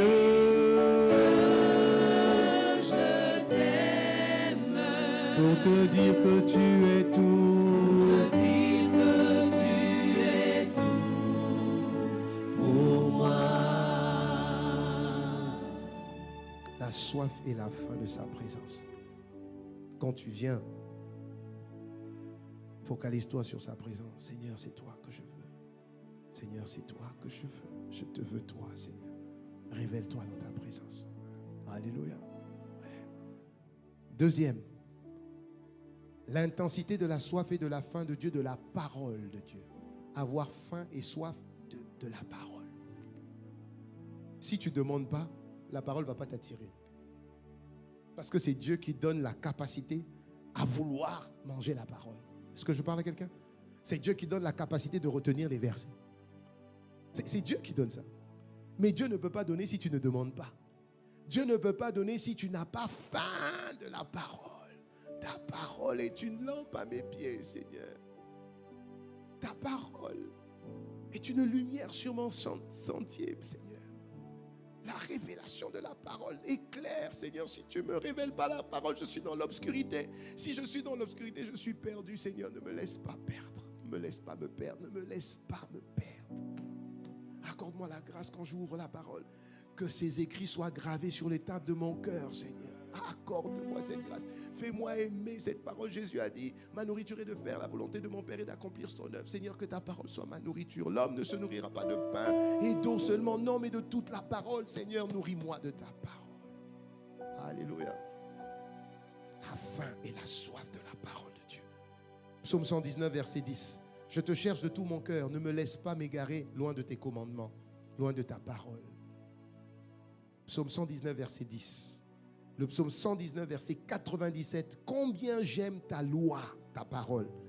Je la médite toute la journée. Ça signifie que j'ai un verset, j'ai une parole, j'ai un chant. Et ce chant, des fois vous vous réveillez, vous avez un chant, n'est-ce pas? Des fois vous vous réveillez, puis vous êtes en train de chanter. Alléluia. Que cela soit encore plus votre partage au nom de Jésus. Alléluia. Ensuite, augmenter l'intensité et la soif et la faim de Dieu dans la communion avec l'Esprit. Que quelqu'un dise communion. Oui. La communion avec l'Esprit. La communion avec l'Esprit. Philippiens 3, verset 9. Mon désir est d'être trouvé en lui, non pas avec une justice que j'aurais moi-même acquise en obéissant à la loi, mais avec la justice qui vient de la foi en Christ. Et que Dieu m'accorde à ceux qui croient. Ainsi, je pourrai connaître Christ. La communion avec Christ. La communion avec Christ, il faut juste savoir que Christ est avec vous tous les jours. Donc ça signifie qu'il faut juste développer cette conscience. Philippiens 3, verset 9 à 10. Il faut juste développer cette conscience. Va au verset 10 et dit, c'est le verset 10, c'est ainsi que je pourrai connaître Christ. Je pourrai connaître Christ. Il est là. Ça veut dire développe cette conscience que tu es là. Paul disait, ne sais-tu pas que ton temple est le temple du Saint-Esprit? Ça veut dire que le Saint-Esprit, il est là. Je vais là, il est là. Je vais dans un bar, il est là. Je vais en boîte de nuit, je l'emmène aussi en boîte de nuit. Je tombe, tu le fais tomber. Tu couches, tu le fais coucher. Pourquoi? Mais parce qu'il est là. Il ne sort pas, il est là. Donc, le fait d'être conscient qu'il est là va t'éviter beaucoup de choses. Peut-être que le pasteur ne te voit pas. Ta soeur ne te voit pas, mais l'Esprit te voit. Et des fois, la voix va dire, tu fais quoi? Ah, pardon. Amen. Tu fais quoi? Quand tu vas chez le monsieur ou tu vas chez la dame, tu sais déjà. Non, je vais lui prêcher la parole. Elle a dit qu'elle a vraiment besoin de prier. Tu sais que ce n'est pas la prière qui t'amène là. Tu sais. Mais tu vas quand même. Tu dis non, celui qui est en moi est plus fort. Ah bon? Celui qui est en moi est plus fort. Si tu peux résister au diable, on n'a pas dit que tu peux résister à la publicité. Et puis toi, tu vas quand même. Et puis tu t'assieds. Et puis elle te reçoit bizarrement. Tu dis, pourquoi elle est habillée comme ça? Et puis tu es là, tu dis, non, au nom de Jésus, je frappe d'aveuglement. Papa, tu es en train de voir. Il faut laisser. Est-ce que quelqu'un me suit? Et la communion avec l'Esprit t'empêche de faire ces choses-là. La communion avec l'Esprit. Quand j'étais converti au tout début, le Seigneur avait fait en sorte que j'arrête avec une relation. Mais je ne voulais pas arrêter. Mon âme ne voulait pas arrêter. Donc, j'allais voir la personne parce qu'on avait rendez-vous. Alors, j'allais la voir. Et puis, l'Esprit me dit, mais qu'est-ce que tu vas faire là-bas? J'ai dit, non, on a rendez-vous. Et tu connais que je suis quand même chrétien. Donc, ça veut dire que je dois tenir ma parole. J'ai donné rendez-vous. Il dit, c'est pas bien pour toi là-bas. J'ai dit, non, c'est pas grave. C'est la dernière fois. Il dit, tu m'as dit ça plusieurs fois. J'ai dit, non. Et donc, j'étais en train de communier avec l'Esprit. Je n'avais pas ce niveau d'enseignement, mais l'Esprit me parlait. Après, et puis l'Esprit m'a dit, tu vas voir, elle est avec quelqu'un. Et je savais que ça, Dieu sait les choses qui vont te bousculer. Je dis non, elle est avec personne, on a rendez-vous. Il dit ok, vas-y. Je suis allé. Il frappe à la porte. J'entends rien. Pourtant, j'entends des bruits derrière. Je dis. Et puis, je vois la personne ouvre. Tu fais quoi là? Je dis, mais on a rendez-vous? Elle dit, c'était pas mon ami, hein. C'était juste une ex. Et puis j'entends une voix derrière qui dit, c'est qui est là-bas?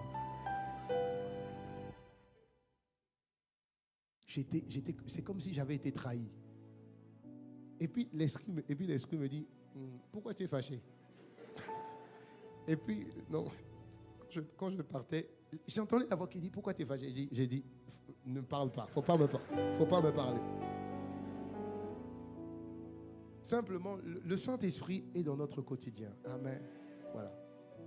Il est là et il vous parle. La communion de l'Esprit, la faim et la soif augmentent cette sensibilité à écouter l'Esprit. Alléluia. Ensuite, la faim et la soif de la communication avec l'Esprit. La faim et la soif de la communication avec l'Esprit. La Bible dit dans 2 Corinthiens 13, verset 13 ou 14, en fonction des versions, la Bible dit que la communication du Saint-Esprit soit avec vous. Apprenez à parler à Dieu. On ne parle pas seulement à Dieu par la prière. On parle à Dieu à tout moment. Pendant l'enseignement, vous pouvez être en train de parler à Dieu. Alléluia. Pendant que je suis en train de vous parler, il peut prendre ces paroles et puis vous enseigner sur un domaine particulier où vous aviez des interrogations. Donc vous pouvez communiquer avec le Saint-Esprit. Ensuite, augmenter la faim et la soif de Dieu dans la justice. Que quelqu'un dise la justice. Je vais lire Matthieu 5, verset 6, mais la version parole vivante. La Bible dit, heureux ceux qui aspirent de toute leur force à vivre comme Dieu le demande. Waouh! Car ils seront pleinement satisfaits. Qui veut être satisfait en Jésus? Regardez ce verset, il est magnifique. Heureux ceux qui aspirent de toute leur force à vivre comme Dieu le demande. Donc quand tu pries, tu dis Seigneur, Seigneur, fais-moi vivre ce que tu veux. Ne me laisse pas dire ce que tu ne veux pas que je dise. Ne me laisse pas aller là où tu ne veux pas que j'aille. Seigneur, je t'en prie, s'il faut me taper, tape-moi. S'il faut me gifler, gifle-moi, mais réveille-moi. Parce que des fois, nous sommes emportés. C'est comme dans ta nuée nous entoure, mais c'est la nuée du péché, de la séduction. Tu as l'impression que tu es voilé. Et donc tu vas comme une brebis à l'abattoir. Tu vois, donc dis à Dieu, gifle-moi, je veux me gifler, réveille-moi. Réveille-moi, mais ne me laisse pas faire. Parce que des fois, on connaît trop bien de personnes. Au début de notre conversion, nous sommes tous passés par là. On pensait être fort. Après, quand on est tombé, c'est là où c'est comme si tu te réveilles. Mais tout le temps là, tu enlèves ta chemise, tu ne te réveilles pas. Non. Tu enlèves ta ceinture, tu ne te réveilles toujours pas. Toujours pas. C'est comme si tu es endormi. Et quand tu as fini là, c'est là où maintenant tu dis, qu'est-ce que j'ai fait? Non, ce n'est pas qu'est-ce que tu as fait. Tu n'as pas prié pour que Dieu te donne la grâce de ne pas aller là où il ne faut pas que tu ailles. Il y a toujours une limite à ne pas franchir. Seigneur, si tu sens que je suis en train de franchir la limite, tape-moi. Seigneur, tape-moi. Tu vas voir des fois les anges vont venir te gifler. Pouf! Tu comprendras que c'est Dieu qui te réveille. Vaut mieux qu'on te gifle, alléluia, que ce soit trop tard. Mais nous n'arriverons pas à ce niveau-là. Dieu nous aura guéris. Ensuite, la soif et la faim de la puissance de Dieu. Matthieu 6, verset 33, c'est l'avant-dernier. Préoccupez-vous en premier du règne de Dieu et de la vie juste que Dieu demande. Matthieu 6, verset 32. Il dit, préoccupez-vous d'abord.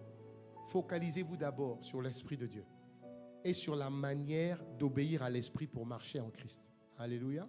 Et le reste, Dieu vous donnera. Ne vous inquiétez pas, le reste viendra. Ce que les autres cherchent, vous l'aurez sans rechercher. Parce que vous aurez cherché la priorité qui est Dieu et la personne de Dieu. Et enfin, la faim et la soif du retour du Seigneur.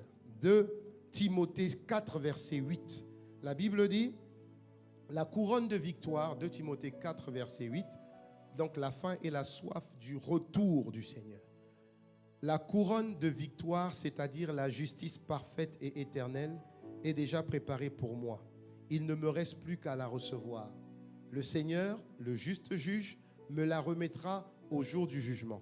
Ce n'est pas à moi seul qu'il la donnera, non, mais à tous ceux qui auront porté dans leur cœur l'attente joyeuse de son avènement. Ça signifie on doit prier pour être prêt le jour où Jésus viendra nous prendre. Si la mort vient nous prendre avant, parce que c'est notre temps, on doit être prêt. Si Jésus arrive, on doit être prêt. Il faudra que nous soyons au bon endroit, que nous ne soyons pas comme les 5 vierges folles qui, pour un rien, ont loupé le rendez-vous le plus important de la vie de la nouvelle création. Que ça ne nous arrive pas. Il y a des gens, une seconde avant, ils étaient dans le bon. Une seconde de trop, il était sorti. Une seconde de trop, il était sorti, on l'a fauché, il est mort, fini. Il n'était pas là où il devait être. Alléluia. Jésus ne va jamais aller te chercher en boîte de nuit là-bas. Mais tu ne sais jamais à quel moment la mort viendra. Parce que tout le monde a un temps d'existence sur terre. Tu ne sauras jamais à quel moment Jésus viendra. que quand il viendra, que nous soyons soit dans l'adoration, soit en train de le servir. Que quelqu'un me dise Amen. Que cette conscience-là soit gravée dans nos cœurs au nom de Jésus le Christ. On peut acclamer le Seigneur. Merci Seigneur. Est-ce qu'on peut se mettre debout? Seigneur, accorde-nous cette grâce. Quand la faim et la soif de Dieu disparaissent, la mort commence à prendre le dessus. La latitude, la lourdeur commence à prendre le dessus. Oh Seigneur. Tu es bon et ton amour durera jamais. Alléluia. Oh Seigneur, nos mains sont levées vers toi. Pour reconnaître ta bonté, ta fidélité, tu es bon. Et durera jamais. Alléluia.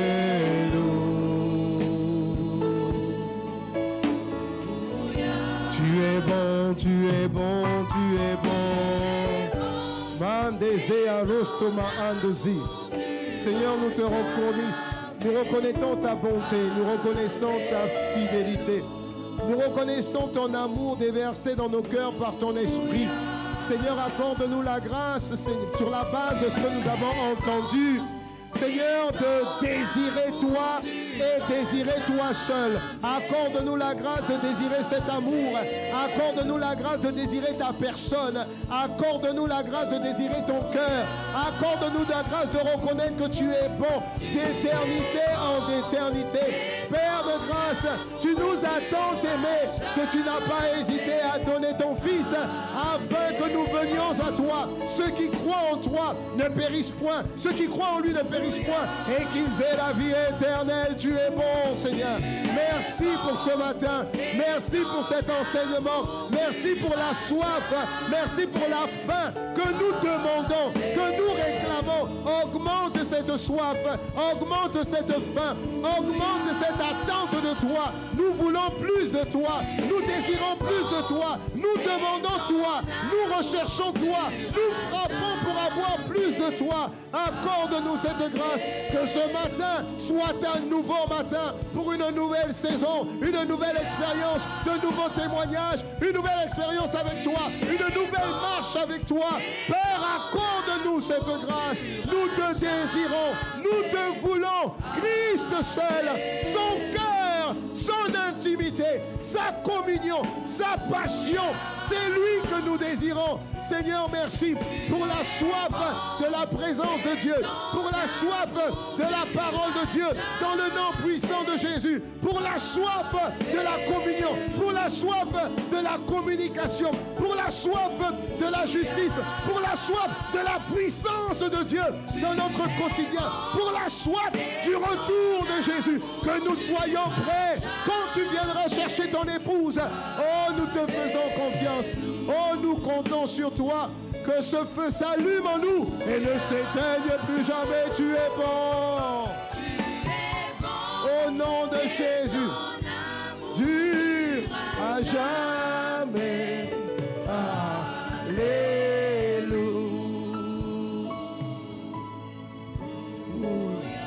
Mon frère, ma soeur, tu es sûrement là et tu as besoin de cette dimension de soif et cette dimension de faim. Je sais que tu désires entrer dans cette dimension où tu veux la soif, où tu veux la faim de lui et de lui seul.